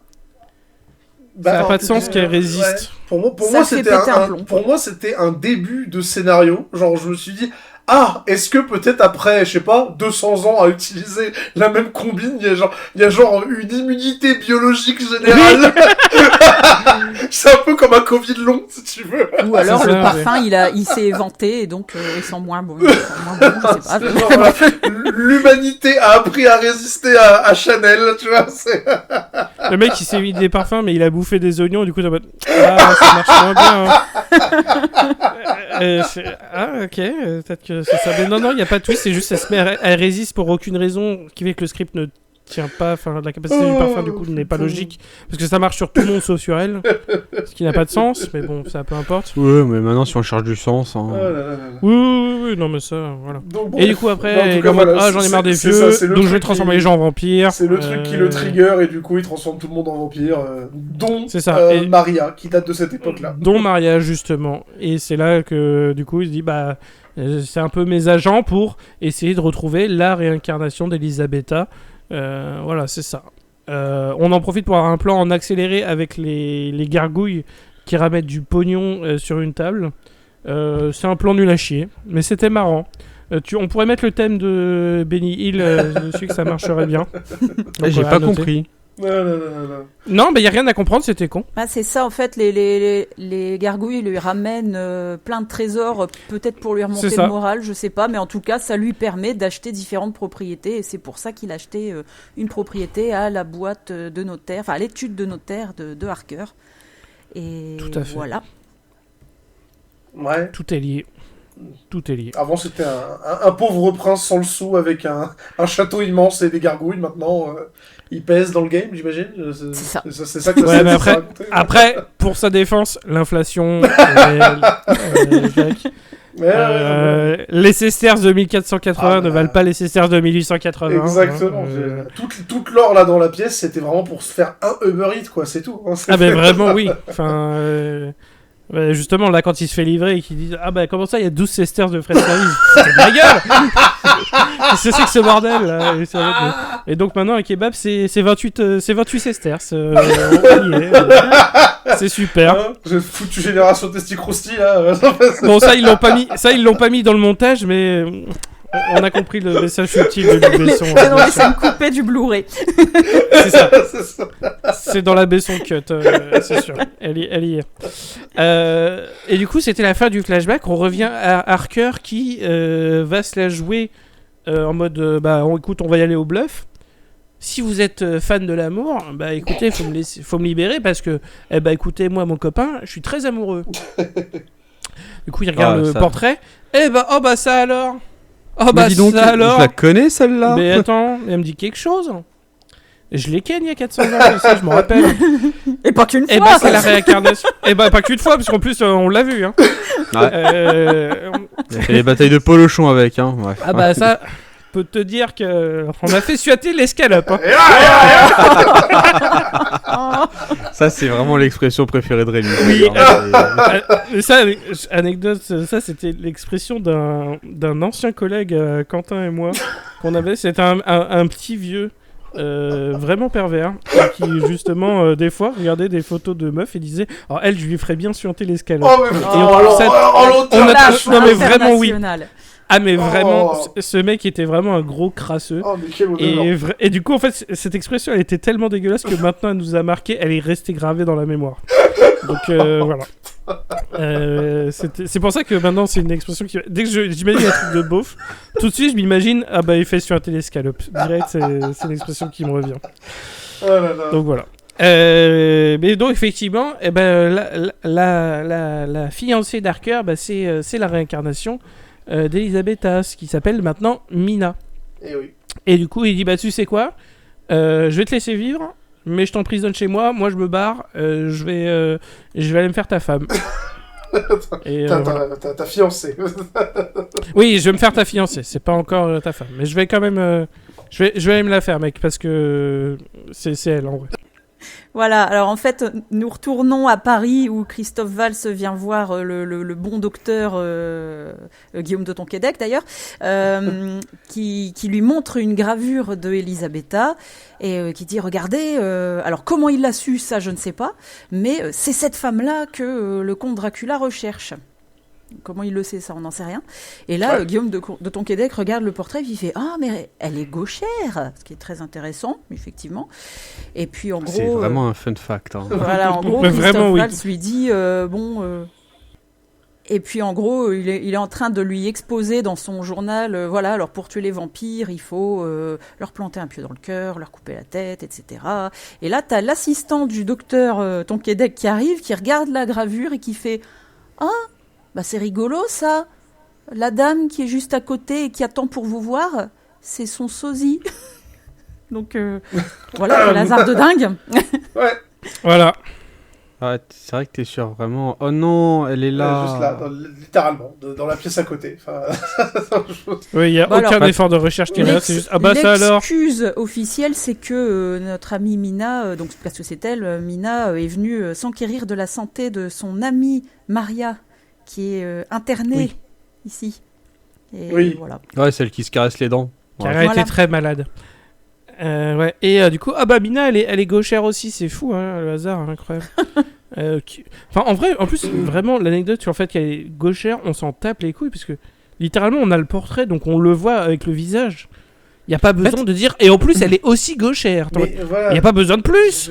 En fait, c'est vraiment insister sur le fait que c'est sa réincarnation jusqu'au point qu'elle est gauchère. Oui, mais on s'en. Enfin, vraiment, tu vois, c'est tellement un détail. Le plus important, c'est qu'est-ce qu'on s'en balance qu'elle soit gauchère, de 1. Et de 2, comment est-ce qu'il l'a déduit juste avec une photo qu'elle était gauchère ? Enfin, une photo avec une illustration, quoi. Parce qu'elle n'est pas une plume dans sa main. Oui, mais peu importe. Oui, mais c'est un portrait. C'est un portrait, c'est pas un truc. C'est pas une photo, ça prouve rien. Écoute, mais les portraits à l'époque, c'était ça, les photos. Hein. Oui, prends un peu en considération les artistes de l'époque, s'il te plaît. Oui. En tant que gaucher, je ne veux pas être associé à cette pouffe. Désolé, Ah, Zach, t'es gaucher ? Oui. Putain, j'ai croisé un mec qui te ressemblait grave et il était aussi gaucher. Oh putain, décidément. Je crois que c'est peut-être ta réincarnation, Zach. Putain, je fais trop de choses à gauche. Donc Zach est mort. T'as un Karim Debache, il a son camel de biche. Zach, il a son zouk. Je garde l'idée. Il a un frère jumeau quelque part. Du coup là, Erwan, maintenant j'espère que tu es reconnecté un petit peu les wagons. Parce que on a Dracula qui rentre dans un bar, qui rentre dans un couvent. Et là. Ouais. On a Dracula qui rentre dans un couvent et là. Est-ce que tu pourrais nous décrire cette merveilleuse scène, s'il te plaît ? Alors d'abord, il y a quand même la scène où justement la fameuse réincarnation raconte son histoire d'amitié avec. Oui. Hein ? Où la nana, franchement, quand j'ai vu la scène, j'étais en mode.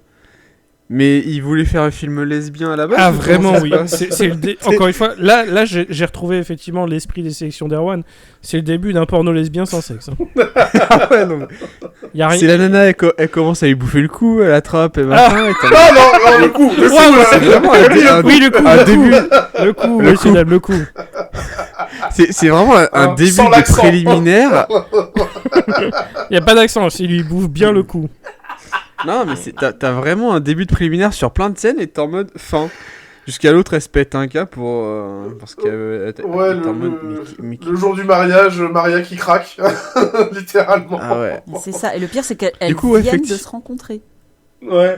Oui, non, mais écoute, hein, moi je ne juge pas les voilà. Mais comme on la l'a passion. dit à de nombreuses reprises pendant le visionnage, à cette époque-là, il n'y avait pas Internet, il n'y avait pas grand-chose comme distraction. Tu te fais chier rapidement, donc en vrai... Donc en vrai, tu rencontres une fille un peu fofolle, vous allez faire la fête en mode ouais, on est trop des crazy bitch. Bah c'est bon. Ah ouais, Zach qui va sortir avec Zoc, on va faire bizarre. Alors, non mais vraiment c'est un montage que tu pourrais mettre Girls Just Wanna Have Mais Fun. oui, vraiment. C'est vraiment juste ça quoi, et c'est super. mais en plus ça apporte rien. Non, c'est ça qui est incroyable. Non, vraiment, ça n'apporte rien. C'est pour que les adolescents qui regardent ce film et qui disent putain on se fait chier dans ce film. Et bah attendez, on remet un peu de cul pour vous reconcentrer sur la scène là. Et vous inquiétez pas, là il y a Dracula, il va se faire des nonnes. Oui, c'est ça, c'est sans transition, t'as Dracula qui fait en mode de bonjour, je suis Franck Leboeuf. Non, pas ça. Non mais en plus c'est ça où il est passé, tu vois. C'est le moment où il enlève sa capuche, il a plus ses cheveux. Et j'étais en mode pourquoi non, c'est vrai que... Pourquoi il s'est rasé le crâne, le con? J'ai pas compris. C'était une perruque. Oh purée. Mais non, parce qu'après il les retrouve ses cheveux, donc moi j'ai pas compris, tu vois. Et du coup, effectivement, t'as Dracula qui, du coup, pour venir à Paris, se dit tiens, si je retrouvais ma forme d'antan, il va se dire bah écoute, je vais me faire un petit buffet à volonté dans un couvent. Donc effectivement, il rentre dans le couvent. Je pense que c'est la mère supérieure qui lui apporte sa soupe et dit non mais t'inquiète, la soupe j'en veux pas. J'ai trouvé un repas beaucoup plus frais que ça. Et il met son parfum. Et à ce moment-là, ça part en couille quand même. Hein. Parce que t'as toutes les nonnes de tout le couvent qui sont attirées dans tous les sens. Ça finit en pyramide avec Dracula en haut, t'as l'impression c'est de cours d'acrosport quand t'étais au collège là. Ah oui, c'est une pub Axe, bien vu. Ouais. Vraiment oui. Ça finit en pub Axe mélange acrosport au collège où ils font une pyramide et le Dracula il est là-haut avant qu'il commence à bouffer une nonne. Et t'es en mode d'accord, cette scène c'est un festin mais ça s'arrêtera là. Voilà. Oh purée, non vraiment. C'est un enchaînement de beaucoup trop de choses qui va pas d'un Dracula chauve. Hein, ouais, non, et puis vraiment, il faut dire, la scène, elle est vraiment montée comme un clip musical, c'est pas... Ah oui. Vraiment, t'as les positions, t'as une tour humaine, on va dire, de nonnes qui réagissent, qui sont en extase pure, parce que Dracula a mis son parfum, donc forcément, on sait ce qui va se passer, quoi. Mais c'est vrai que maintenant que tu le dis... Maintenant que tu le dis, on dirait un clip de Ghost, effectivement.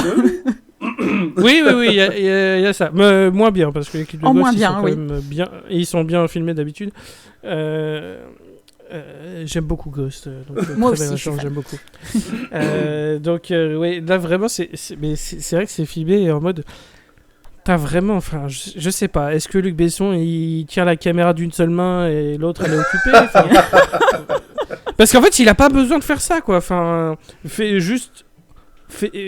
une fois, ça fait du temps ajouté. C'est un truc où, effectivement, c'est une scène visuellement un peu intéressante. Il se passe des choses, je dis pas le contraire.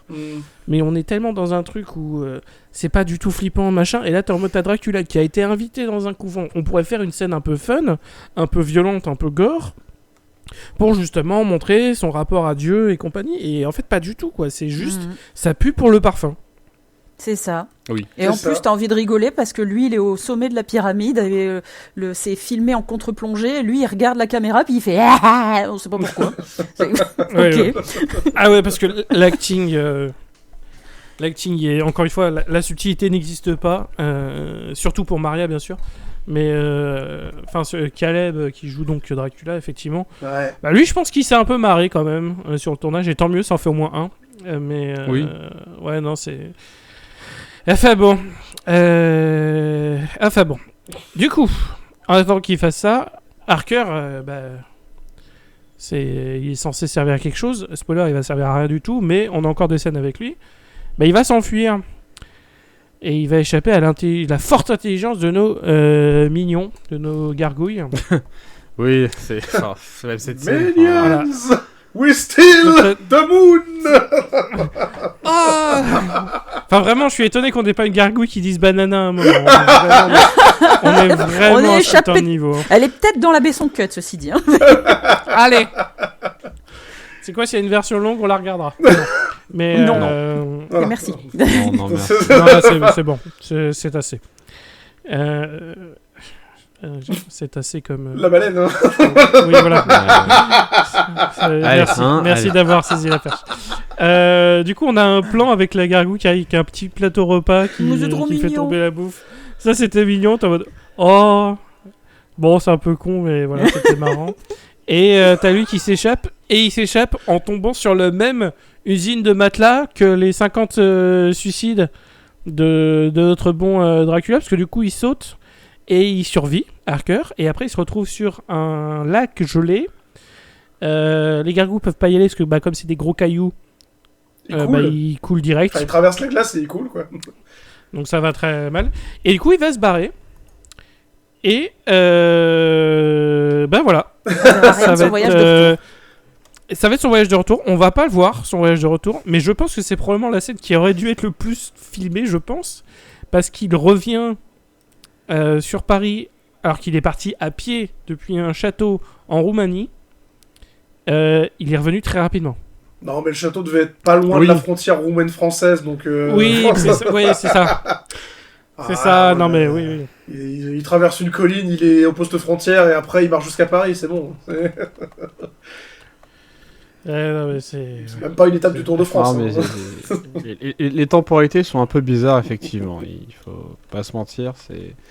Et surtout qu'en ce moment-là, du coup, t'as Dracula qui arrive sur Paris, qui est parti Libéry, pardon. Libéry, c'est le footballeur. Non mais sortez de ma tête. Non mais il vient quand même libérer son acolyte, celle aux dents longues, j'ai oublié son prénom, je suis désolé, Maria, voilà. Qui lui offre gentiment le petit jeune, l'assistant, en guise pour la féliciter de félicitations, tu as bien fait ton travail. Tout à fait. Et c'est à ce moment-là où le film part dans une tournure un peu chelou de... elle va retrouver Elisabetta et dire viens, j'ai une des places pour ce soir pour la fête foraine et il y a un ami. Ouais. Et à ce moment-là, t'as 10 minutes de scène de fête foraine. Ouais. Tu ne comprends pas comment ils peuvent renouer une relation comme ça d'un coup. Enfin, Alors j'ai un truc à dire. Je sais pas ce qui se passe. J'ai un truc à dire sur cette scène. Vas-y. Maria, oui. On est d'accord qu'elle vient chercher Mina chez elle en plein jour. Oui. Alors qu'à sa première apparition à l'hôpital, on a vu que quand le prêtre Van Helsing ouvre la lumière, elle se fait cramer. Oui. Attends, Elodie, t'es en train de me dire que t'as trouvé une faiblesse dans le script de Luc Besson ? Il y a une erreur. Il n'y a pas de continuité. Il a pris tellement de temps, c'est sûr qu'il y a eu des efforts pourtant par Besson. Waouh. C'est pas possible. Parce que bon, après, dans le bouquin, c'est vrai qu'il y a des moments où ils disent que Dracula peut se balader au soleil. Non mais Dracula, oui, mais tous les vampires ne peuvent pas voilà. le faire. Enfin, d'un moment. Mais là, je veux dire, on l'a vu qu'elle se fait cramer au soleil. J'espère que vous étiez assis, auditrices et auditeurs, parce que là, on veut pas, on voulait pas vous choquer avec... c'est ça. On va trouver un problème dans le script. Bon, après, c'est vrai que là, elle a une petite ombrelle, donc voilà. Oui, oui, non mais d'accord. L'ombrelle lundi 75, ah mais c'est bon, elle avait le teint poudré. Elle avait un chapeau. Elle avait un chapeau, elle avait du maquillage, bref. Bon, voilà. Oui. Non, bah, bien sûr. Non mais effectivement, problème, mais toute la scène de effectivement cirque, voilà. T'es en mode... déjà, elle a pas tellement le temps, Dracula, il a pas tellement le temps d'essayer de charmer Elisabetta parce qu'elle est surtout avec Maria. Mm-hmm. Oui. Et t'as vraiment... c'est juste une scène qui prend du temps pour pas grand-chose. Parce que t'es en mode... Ah bah regardez, il y a une femme à barbe. Ok. Ah regardez, il y a des siamois. Ok. Mais il y a un mec très fort, machin. Vraiment, c'est juste un enchaînement de mini-scénettes. Ouais. Non, et on s'en fout, quoi.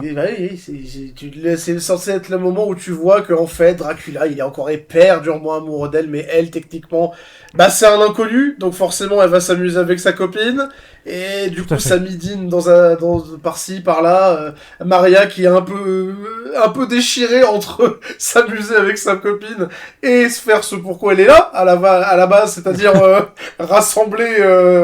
Mina et Dracula, quoi. Ouais, c'est ça. Voilà, les deux amants. Donc bon, elle est un peu pris entre deux feux, quoi. Mais ouais, voilà, c'est ça. Globalement, l'idée, c'est de simuler l'amour naissant avec les petits regards, les machins, alors qu'il n'y a pas d'intérêt encore. Mais vous êtes, putain, c'est sa réincarnation, allez, là. Non, et puis même, aussi d'ailleurs, dans le il y a peut-être une sirène. Oui, on sait pas si c'est une vraie sirène ou pas, on sait pas. Je pense que c'est un coup de flip fait exprès dans le numéro. Vu comment c'est foutu. Ouais, mais du coup, s'il y a vraiment une sirène. Après, il y a des vampires et des gargouilles de pierre vivante. Oui, non, mais je suis ok. Mais du coup, n'introduis pas un vampire une sirène dans ton truc si tu t'en sers pas derrière, quoi. C'est bizarre. Enfin, moi, je sais pas. Moi, je pars du principe que c'est la version Disney et donc fallait des références à d'autres Disney. Donc, oui, voilà, c'est pas faux. Le final me donne raison en plus, donc voilà. Tu penses réellement que Disney a dit ouais t'inquiète Besson fais ton film, voilà, t'en fais pas mon copain. Je pense qu'ils ont accueilli on va pas te poursuivre. Et ils se sont dit ouais c'est une blague, c'est pas pour de vrai. Et quand ils ont vu le film sortir, ils se sont dit ah merde, on a prouvé ça. Après ils approuvent tout Disney. Oui bien sûr. Contrôle qualité pas incroyable. Mais du coup ils finissent par être que tous les deux quand même. Donc Mina a fini par se mettre un petit peu sur le côté. Et écoute ma mini boîte à musique que j'ai dans la main, mon lecteur MP3 de l'époque, hein, bien sûr. Ah oui, un lecteur MP3 pour les plus jeunes qui nous écoutent. Avant les musiques, c'était pas sur des services de streaming. Tu devais les télécharger et déplacer les fichiers dans une clé USB que tu pouvais écouter directement. Ça s'appelle un lecteur MP3. C'était un épisode de Papy Nanar. Tout à fait. Papy. Donc, non, désolé, hein, si jamais il y a des jeunes qui nous écoutent. Yo, comme le disent les. Qu'est-ce que vous foutez là, globalement? Mais oui, qu'est-ce que vous faites là? Après, c'est très gentil, hein. On a 68 autres épisodes de films de merde à écouter, allez-y. Hein. Voilà, hein. C'est l'épisode 69, hein, pas l'épisode 6-7, donc cassez-vous. C'est vrai, c'était il y a deux épisodes, du coup, l'épisode 6-7, et on n'a pas fait référence parce que on n'est pas de votre génération, donc j'avoue, j'ai pas pensé à 6-7 du tout. Désolé. Et faites des montages avec notre audio sur TikTok si vous voulez. On donne notre accord, je m'en bats les couilles. Du coup, boîte à musique qui rappelle à Mina, flashback. Évidemment. Flashback. Comme il n'y avait pas de flashback de scène romantique, c'était flashback de scène de cul. Qui rappelle que on était vraiment amoureux. Hein. On avait l'air d'être vraiment très amoureux. Ouais, ok. C'est super. Du coup, juste du cul. C'est cool. Mais bon, ça suffit à lui dire qu'il y a quelque chose, machin. Mais bon, elle est encore dans le dos, donc elle rentre chez elle. Et là, non seulement il y a Christophe Waltz, mais en plus il y a Guillaume de Tokyo, et en plus, il y a Harker qui est revenu de Roumanie à pied. Waouh! Oh, les trois, ils sont là, ils sont dans la baraque. Bien. Alors, pour les plus jeunes, c'est une référence à un film qui s'appelle La Cité de la Peur. On va le faire à chaque fois, sinon on va être très triste. On va se rappeler de notre âge après, ça va me vexer. Mais oui. T'inquiète, Rémi, c'est le même que le mien. Oui, ça me rassure pas ce que tu me dis. Ça me rassure pas du tout. Hein. Donc voilà, là, ça y est, on a les héros qui sont tous réunis. On est vraiment très attachés à eux, bien sûr. Hein. Chris Savas qui est clairement un personnage. Guillaume qui est juste là pour être là. Et Harker qui est une plante, globalement. Donc c'est super, on est très heureux de les revoir. Une plante bien vaillante qui a fait des kilomètres, mais... Je me suis posé une question. Qu'est-ce que tout ce petit monde fout à Paris ? Parce que Mina et Jonathan Harker, c'est des Britanniques. Oui. Le Henry Spencer, là, qui doit se marier avec Maria, c'est un Britannique aussi. Alors, pourquoi tout le monde parle anglais ? Voilà. Est-ce que tu veux la réponse ? Vas-y. Vas-y. Parce que. Eh bien, je m'en contenterai. Oui. Non, mais j'avais oublié ce détail, effectivement. Maintenant que tu le dis, c'est évident. Oh, Tu demandes à Luc Besson de réfléchir, maintenant on est mal barré. Non, mais Luc Besson, il a dit Londres, Paris. Ouais, blanc, bonnet blanc. C'est ce que je veux dire, on y boit du thé. Hein. Allez, c'est bon. C'est bon. C'est pareil. Et donc, du coup, il s'est pas fait chier. C'est vraiment... À la base, c'était les mêmes plans avec Big Ben. Il a juste remplacé par un tour Eiffel. Il s'est vraiment pas emmerdé. Bah oui, vu que tout le film est fait sur fond vert, donc bon... Du coup, on est en train de nous expliquer, non mais Dracula en fait c'est un enculé, machin, ok. Il y a Dracula qui arrive par la fenêtre et dit non mais en fait pour toi j'ai pas utilisé de parfum, c'est parce que vraiment en effet l'un pour l'autre, machin. Ils vont finir par se barrer. Il y a les beaux messieurs qui vont aussi aller voir Maria, qui est de retour avec son mari, qui a personne dont on n'a pas parlé jusqu'ici, et globalement il sert à rien, c'est pour ça qu'on n'en a pas parlé jusqu'ici, globalement. Et elle est vraiment en mode j'ai très faim, clairement, elle est là pour le bouffer. Mais là les héros ils arrivent, et c'est là qu'on a une très bonne scène. Erwan, je sais que c'est ta scène préférée. Ça, tu me l'as dit avant l'enregistrement. Tu m'as dit que c'est la meilleure scène. Est-ce que tu pourrais décrire la scène finale de Maria un petit peu, qui est globalement la meilleure scène en termes de divertissement non volontaire? Maria, oui. C'est une des scènes qui m'a provoqué un sourire, honnêtement. Parce que nous, on a tous éclaté de rire. Vraiment, oui. Audiblement, c'était pas discret. Je m'y attendais pas, effectivement, parce que du coup, Maria retrouve son cher et tendre fiancé au mari. Commence à voir et dire tu m'as manqué, parce qu'on sent que là, elle est on fire. Ah oui. Tu m'as manqué, tes mains, tes bras, tes lèvres, ton cou m'ont manqué. T'es en mode. Ouais, et en plus, elle est à deux doigts de lui bouffer le cou, littéralement. Que le cou. Et là, d'un coup, pendant qu'ils allaient se chevaucher, enfin, il y en a un qui pensait qu'elle chevauchait, t'as le Van Press-Helsing qui débarque avec le Toubib, et j'ai oublié le nom de l'autre là qui revient là de Roumanie. Harker, merci. Et Marianne nous fait une Naruto Run, toute dans devant, pour attaquer les personnages qui arrivent. Donc déjà, t'es un peu en mode... Très drôle ce qui se passe. Van Press-Helsing sort une arme et lui tire dessus. Et elle dit oh non, elle est morte. Et en fait, elle dit oh non, mon sang, je fuis. Limite, elle dit je fuis. J'avoue que ça m'a fait rire la manière dont elle dit je perds du sang, je fuis. Pas mal. Du coup, elle chope Van Press-Helsing sur un canapé. Donc du coup on voit il a les jambes écartées avec l'autre qui l'étrangle. J'avoue que j'ai ri dès ce moment-là parce que j'étais en train de me dire elle cherche à le baiser directement. Comment ça se passe?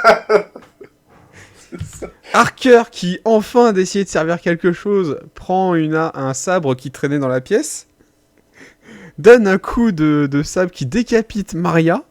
La tête rebondit contre le médecin qui finit au sol. Je trouvais ça très très drôle.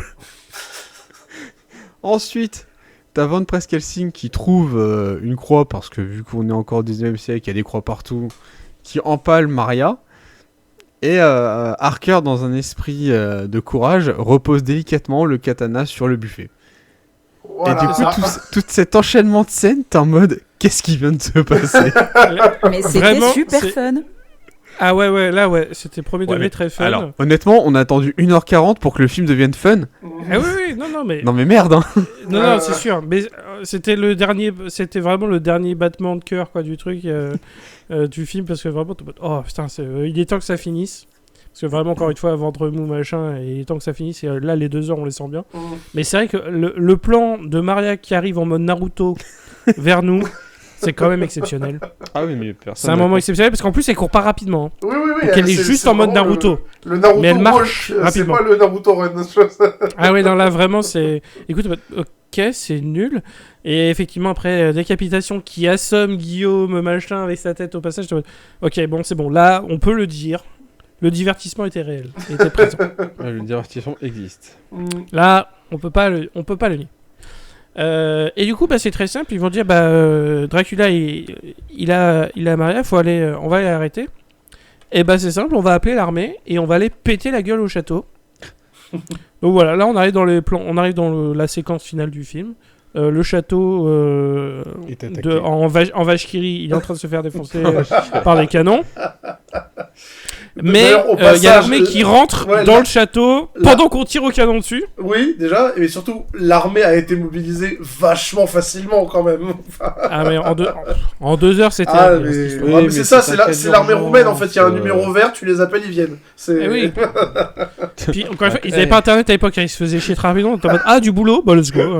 14 tickets resto, t'inquiète, ils débarquent très vite. Ouais, c'est bien ça, sûr. Mais voilà. Non, il y avait une caisse de vodka à l'entrée, c'est bon, ils ont pas réfléchi. Hein, Là, c'est vrai que... Mais c'est vrai que l'intelligence du script est quand même très limitée à ce moment-là de tous les personnages qui sont en mode on va s'infiltrer dans le château qui se fait attaquer par des canons qui explosent les murs et tout. Ce qui fait que c'est très dangereux d'être dans le château, mais ça ne nous empêche pas d'aller dans le château. Ouais, surtout que le but, c'est quand même de venir libérer Mina et de la sortir de là saine et sauve, quoi. Donc, oui. C'était déjà pas très c'est un malin. détail. C'est bon, on l'a sauvée en la tuant pour pas qu'elle devienne un vampire. Techniquement, oui, mais bon... C'était déjà pas très malin dans Kaamelott, mais alors là, c'est encore pire. Ouais, mais Kaamelott, on peut excuser en disant que c'est une comédie à la limite. Et là, c'est vrai que c'est un peu con hein, quand même, on va pas se mentir. Hein. Ouais. Et puis là, on a ces scènes magnifiques avec les gargouilles qui font des prises c'est de la capoeira. Enfin, à ce niveau-là, c'est magnifique, quoi. C'est ça. Pendant qu'ils essaient de repousser les Burgondes. Mais du coup, il y a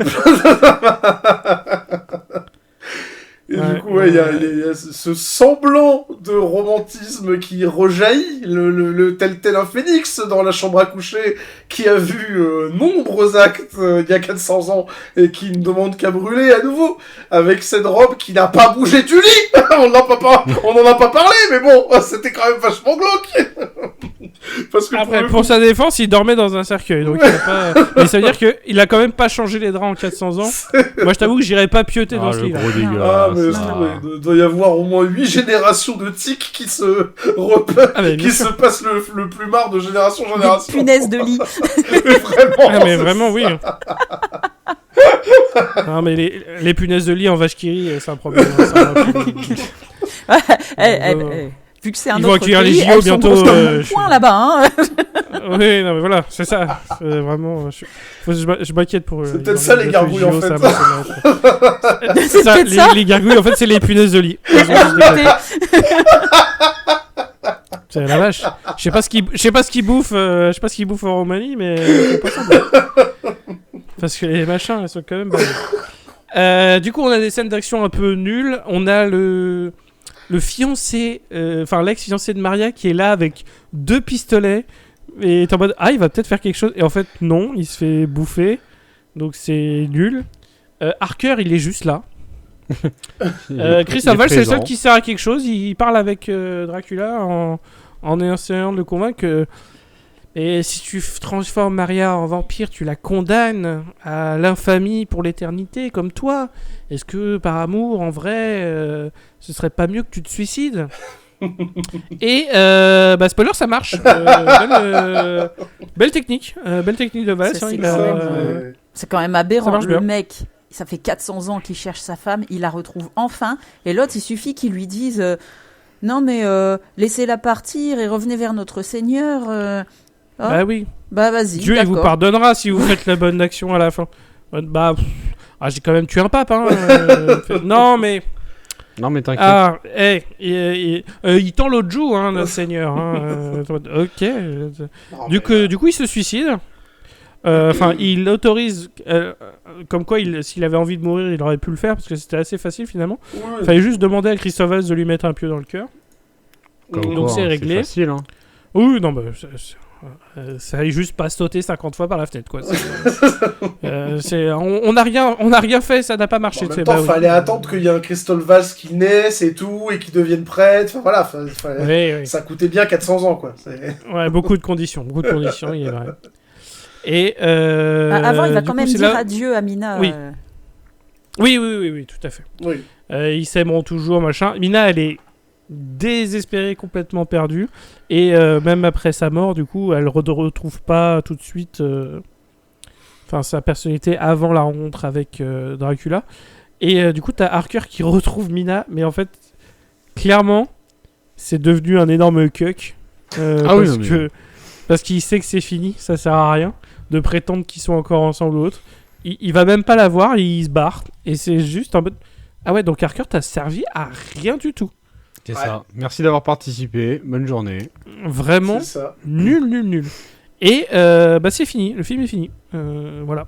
Clairement, ils ont t'as Mina la qui chiale. Dracula, il s'est, tu vois les cendres de Dracula monter vers le ciel. Et c'est ça. Ok, cool. Non. C'est vrai que la fin est très rushée. Il reste encore le meilleur élément de la fin.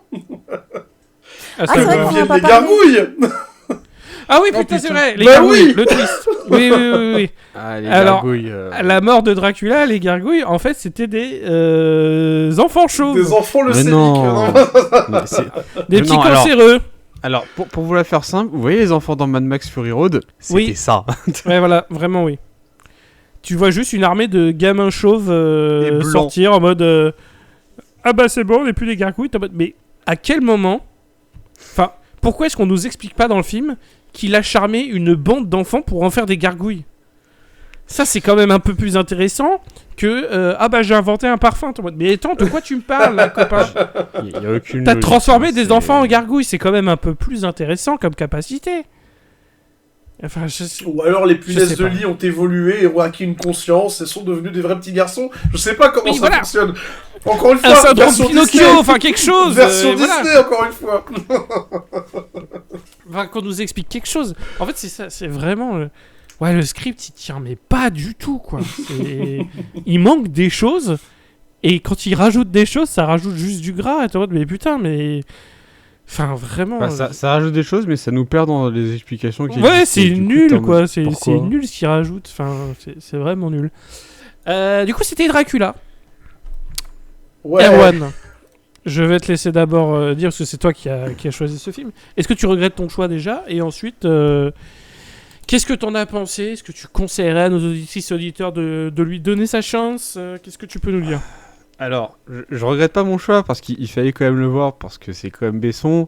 On sait que Besson, ça fait 20 ans qu'il fait du caca, mais il arrive toujours à nous surprendre sur comment il fait son caca. Et alors, étonnamment, il s'en sort à chaque fois à nous surprendre dans la manière dont il filme ses merdes. C'est ça qui est incroyable. Mais effectivement, le mec, alors j'avais vu ça en faisant des recherches vite fait sur le film. Il a voulu faire ressortir sur le film Dracula tout le côté romantique. Oui. Faut m'expliquer où est-ce qu'il se trouve. Je t'avoue. Ok, l'autre, on sent c'est un dépendant affectif Dracula et qu'il recherche sa douce. Moi, j'ai retenu que ça. Pour moi, c'est pas vraiment du romantisme, tu vois, sur le principe. Mais ouais, c'est un éternel mélancolique, mais bon, c'est pas très intéressant, quoi. C'est ça le cœur du truc, c'est pas très intéressant. Parce que bon, tu mets des scènes d'action, t'en mets 2-3 et elles sont pas folles tout le temps. Tu te dis, surtout que c'est un Dracula, tu sais très bien que tu peux aller sur une tendance un peu plus pas horrifique, mais tu sais, avoir cette limite où tu peux surprendre des compagnies.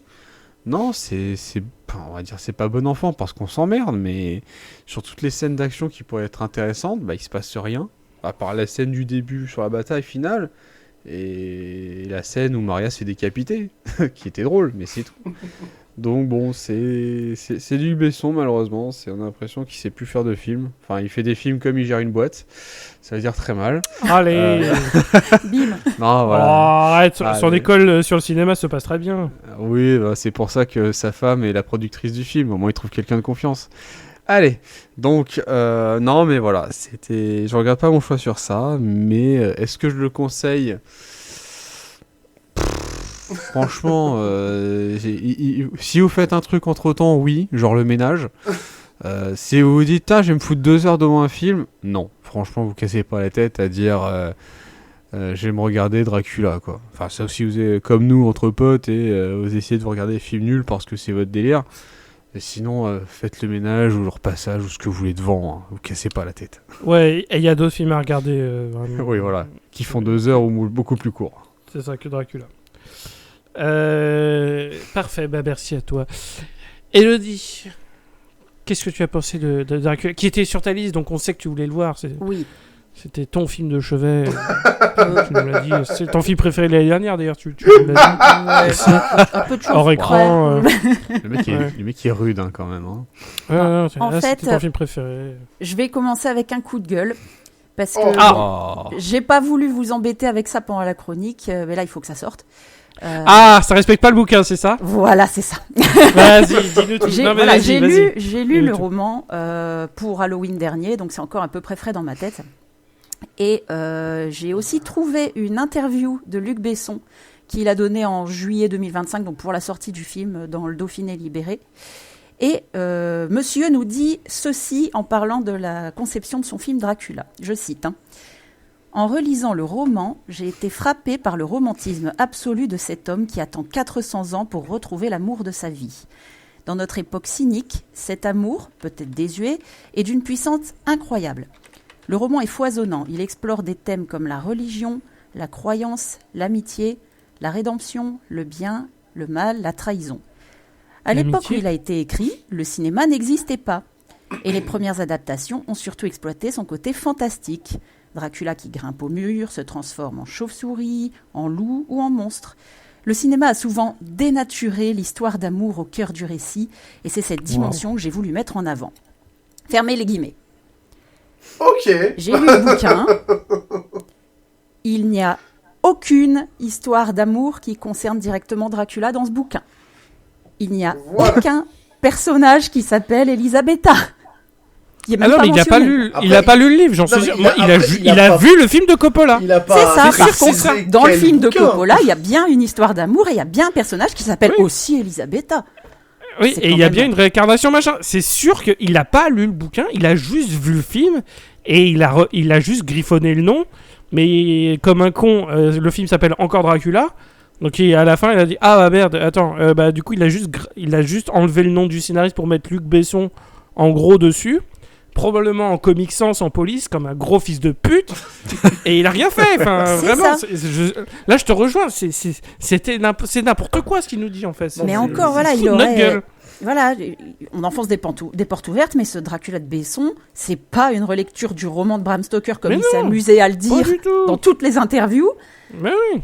C'est un remake du film de Coppola, non assumé, en plus en moins bien, avec des acteurs inutiles.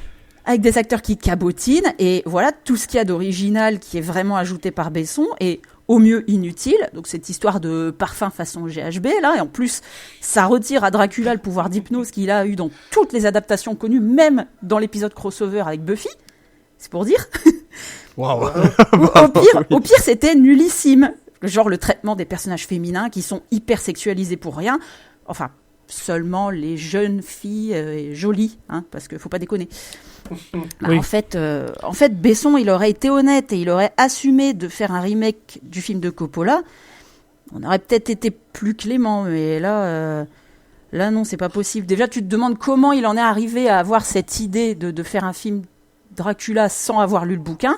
Là aussi, je vais vous le dire parce que c'est dans la même interview. En fait, sur le tournage de Dogman, Besson et Caleb Landry Jones, donc celui qui interprète Dracula dans le film, ils étaient en train de faire une liste des grands personnages que celui-ci pourrait incarner. Donc, je cite, et là, je sens que vous allez rire aussi, Jésus, Napoléon, oh la vache, Gandhi, Frankenstein.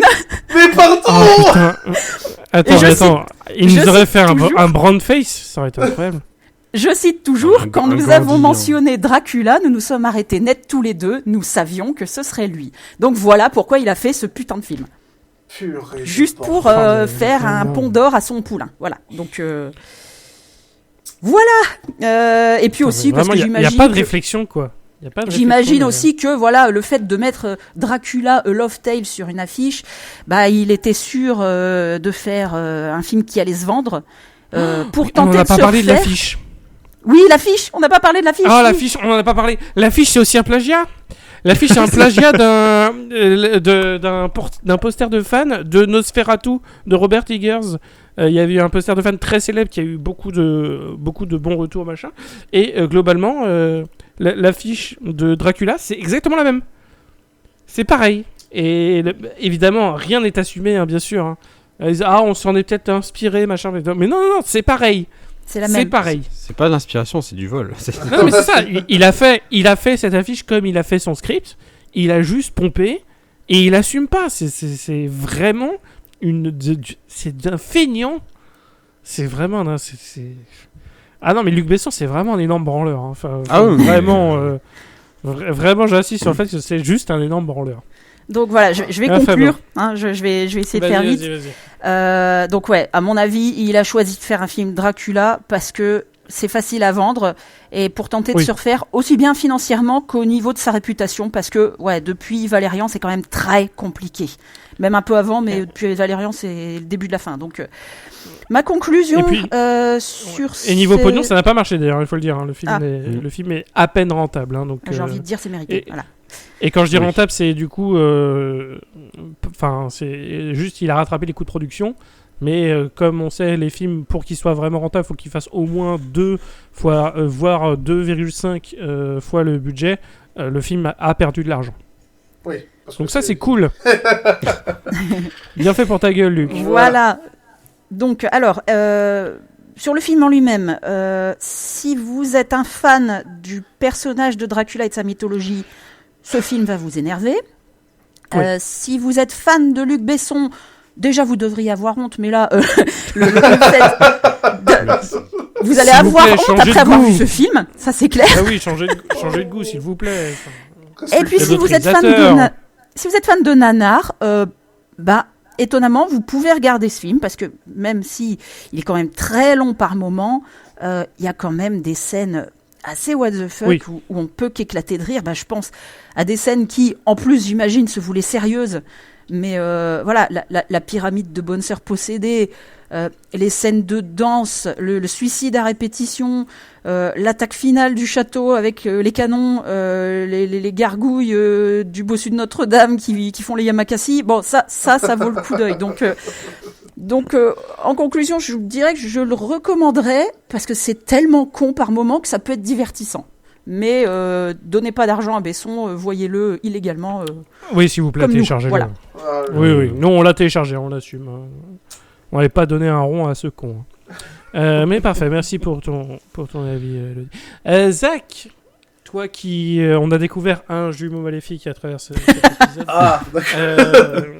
Qu'est-ce que tu pourrais nous dire sur ce Dracula ? Pas grand-chose de plus que ce qui a été dit. Effectivement, oui, c'est pas fameux, c'est non seulement pas bien joué, d'un point de vue purement nanaristique, je dirais, heureusement que Maria est là, parce que vraiment, il faut au moins un acteur qui cabotine de manière suffisamment visible pour pouvoir te réveiller dans un truc aussi soporifique. Pareil pour les gargouilles, mais vraiment, même l'animation des gargouilles, j'avais l'impression de voir des Minimoys qui avaient vieilli. C'est vraiment pitoyable. Visuellement, aucune originalité ni rien. Même au niveau des costumes, je sais qu'on en a dit du bien au début de cet enregistrement et même pendant le film, on se dit s'il chope l'Oscar, le César des costumes et tout, ça serait pas non plus totalement volé. C'est pas déconnant. Je sais pas si c'est la manière dont ils sont filmés ou quoi, mais je trouve qu'il manque quand même de panache. Enfin, ils ressortent pas suprêmement bien à l'écran. Oui. Tu vois ce que Après, je veux dire, c'est pas les costumes. Hein. Après, c'est pas les costumes que je plains. Là, c'est plus la photo. Ouais, je pense qui fait qu'effectivement les costumes sont pour être plus iconiques. Je te rejoins là-dessus. Ouais, c'est. Parce que ce soit les tenues médiévales ou médiévales, on va dire du 15e siècle ou même les tenues du 19e siècle. Qui sont connus en plus pour leur couleur ou leur un peu extravagance, machin. Bah, mais surtout le côté fête foraine, t'as plein de couleurs, bah là en fait c'est terne. Mais en fait, mais c'est surtout le fameux passage où on s'est bien fendu la gueule en mode tectonique du parfum, où il traverse les âges et où tu vois que il est à plein d'époques différentes et du coup que ça se traduit par l'architecture, par la décoration des salles de bal et les costumes des gens qui sont présents. T'as vraiment l'impression de voir des comédiens en costume, quoi. Il y a rien de vivant dedans, tu vois. Et les costumes en eux-mêmes, bah, en fait, ne sont pas iconifiés. T'as l'impression de voir une salle vide avec des gens en costume d'époque, mais il y a rien de palpable, il y a rien de tangible là-dedans. Mais sinon, malgré donc l'énorme ventre mou, hein, comme j'ai dit, hein, qui démarre pour moi à la 40e minute. Et on parle pas de Luc Besson, hein. Désolé, c'était la dernière. Bref. Donc, malgré l'énorme ventre mou, il y a quand même des scènes qui font très nanar, qui sortent de nulle part. La mort de Maria, la scène finale, les incohérences de fou, notamment vis-à-vis du soleil, vis-à-vis de... il y a plein de choses qui vont pas.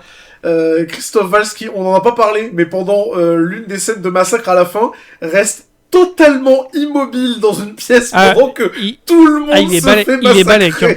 Ouais. Vraiment, ça se voyait que le chèque était sur le point d'être encaissé. Ah, mais clairement, il se fait décapiter, il lève les sourcils, là, de dire... vraiment, c'est un truc de malade. Donc même au niveau de ce qui est censé être le cœur du truc, parce que voilà, la romance à la Besson, on commence à savoir ce que ça donne, c'est au mieux giga cringeos et niais, et au pire ultra problématique. Même dans ces standards-là, il y a rien, il y a aucune alchimie entre Elisabetta et Vlad, et surtout le switch retournement à 180 degrés qu'elle fait après l'avoir côtoyé encore une fois 2 heures dans le futur, ça ne tient pas debout, quoi. Et donc la position et l'écriture des personnages féminins, il y a rien qui va. Donc voyez-le si jamais c'est une curiosité qui était vaguement sur votre agenda, mais si vraiment ça ne vous parle pas plus que ça, franchement, laissez-le de côté, vous perdez pas grand-chose. Oui, non, clairement. En termes je te rejoins un petit peu. En termes de nanar Dracula, voilà, Dracula 3D et Dracula 3000, ceux-là sont bien plus marrants.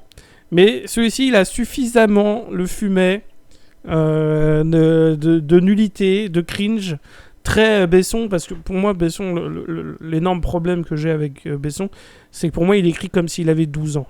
Et ça a fait 40 ans qu'il écrit comme s'il avait 12 ans. Parce que vraiment, on est dans un truc d'adolescent.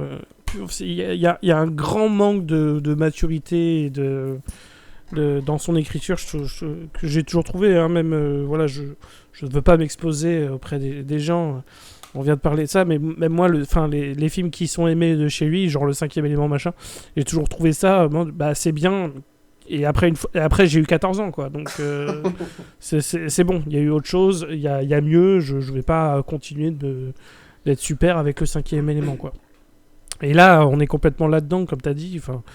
Son histoire d'amour, ça se résume à 2 scènes de cul toutes pourries. Enfin, ça va, quoi. On n'est plus des gamins, mais lui, il continue de se comporter comme tel, et il continue à vouloir sortir avec des gens qui étaient des gamins. Bon, plus maintenant, parce qu'il est marié, mais bon, c'est pas derrière lui que...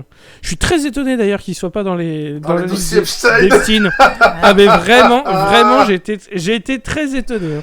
Ok, c'est surprenant. Attends que la liste des clients Premium Excel Plus sorte. C'est vrai. Ça se trouve, effectivement, d'ici à ce que l'épisode soit diffusé, il y aura peut-être eu des twists intéressants de ce côté-là. La super liste Epstein 2. Tout à fait. Le Manu Bexy Best of Plus, il est dedans. Mais ouais, non, pour revenir sur Dracula, effectivement, je vais quand même le conseiller pour les amateurs de nanar, parce qu'il y a suffisamment de contenu pour avoir la substance scientifique moelle de nanardise qu'on recherche.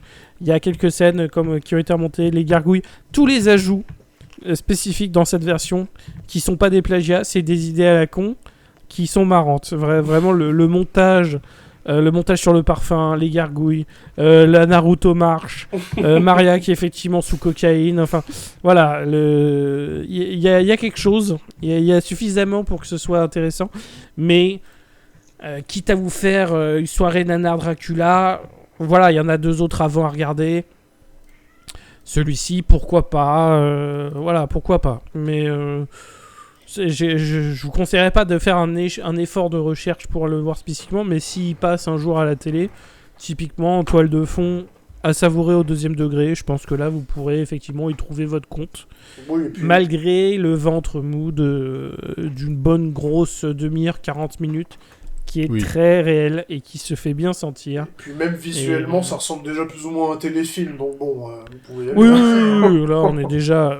En fait, c'est ça qui est fou, parce qu'on voit le pognon à l'écran, et en même temps, comme j'avais dit, on voit un manque de pognon en même temps, quoi.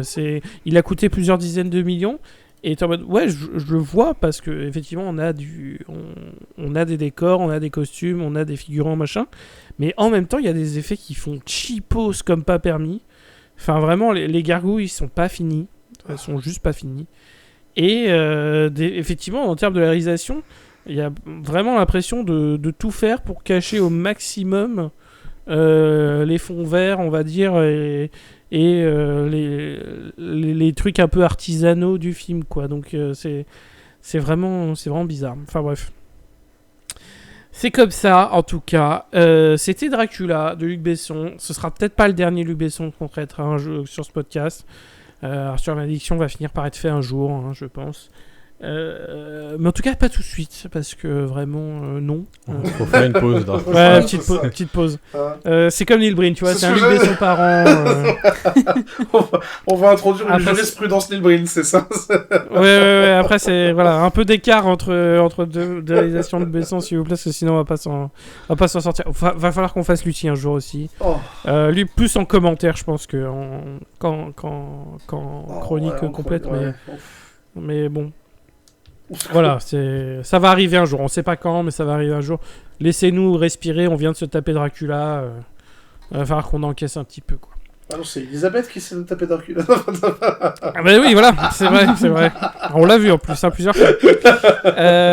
Du coup, alors messieurs, dames, nous sommes partout, globalement. On est sur YouTube, on est sur Deezer, on est sur Spotify, on est sur iTunes, on est dans Podcast Addict. On est derrière vous. Là, le nouveau canapé vu du jardin est très bel à chaque vous voulez faire, hein, vraiment, au respect. Donc voilà, ça c'est on est partout, les réseaux, n'hésitez pas à partager sur les réseaux sociaux. On est sur Blue Sky, on est également on a un Discord qui est vachement bien. Les gens sont très gentils, c'est très actif, belle communauté, donc ça fait plaisir. Et puis comme ça, si vous voulez parler de films caca ou récupérer des films caca ou discuter de votre passion des films caca, venez. Tout simplement, ça se passe très bien, les gens sont très gentils, ils vont pas vous mordre. Aucun n'est un vampire. Ça, oui, clairement. Parce que c'est un test d'ailleurs, hein. Si vous entrez dans le Discord, on va vous faire goûter de l'ail avant, et voilà, si ça se passe bien, on vous accepte. Sinon, c'est compliqué. Et si vous êtes juste allergique à l'ail, dans le doute, on va vous refuser. Mais c'est par pure protection. C'est ça. C'est parce qu'on est jamais trop prudent. C'est pas qu'on est contre les suceurs, mais bon, on fait gaffe quand même, quoi. Ah, au contraire, on adore. Encore une fois, c'est l'épisode 69, on adore les suceurs. La question n'est pas là. Mais voilà, en tout cas, même si ça fait techniquement 69 épisodes, en comptant tous les épisodes, on est un peu plus de 130 épisodes. En vrai, en comptant les commentaires et les hors-séries, donc ça fait énormément plaisir. Vous êtes toujours de plus en plus nombreux à être là, et vraiment c'est toujours une très très belle aventure, donc ça fait grave plaisir, et voilà, tout simplement c'est cool, donc ça va bientôt faire 7 ans aussi, donc voilà, les choses se font petit à petit. Oui, ça arrive, les choses arrivent vite, donc voilà, c'est cool. On voulait finir sur cette petite note de remerciement. Et Luc, si tu nous écoutes, bon déjà tu t'es fait insulter copieusement, mais je voulais comme vraiment réinsister sur le fait que faudrait que tu ailles te faire foutre quand même, ce serait vraiment très bien. ça nous arrangerait quand même. Donc on va s'arrêter là. Voilà. Des gros bisous tout le monde, on vous dit à la prochaine. On sait pas encore sur quel film ça sera, mais ce sera une sélection d'un autre membre de notre équipe bien sûr. Donc on vous réserve les surprises. Et de toute façon, si vous nous suivez sur Discord ou sur Blue Sky, vous aurez les informations. Donc comme ça, vous saurez ce qui vous attend. Mais voilà, on vous dit à la prochaine et des gros bisous. À bientôt. Ciao. Salut. Ciao.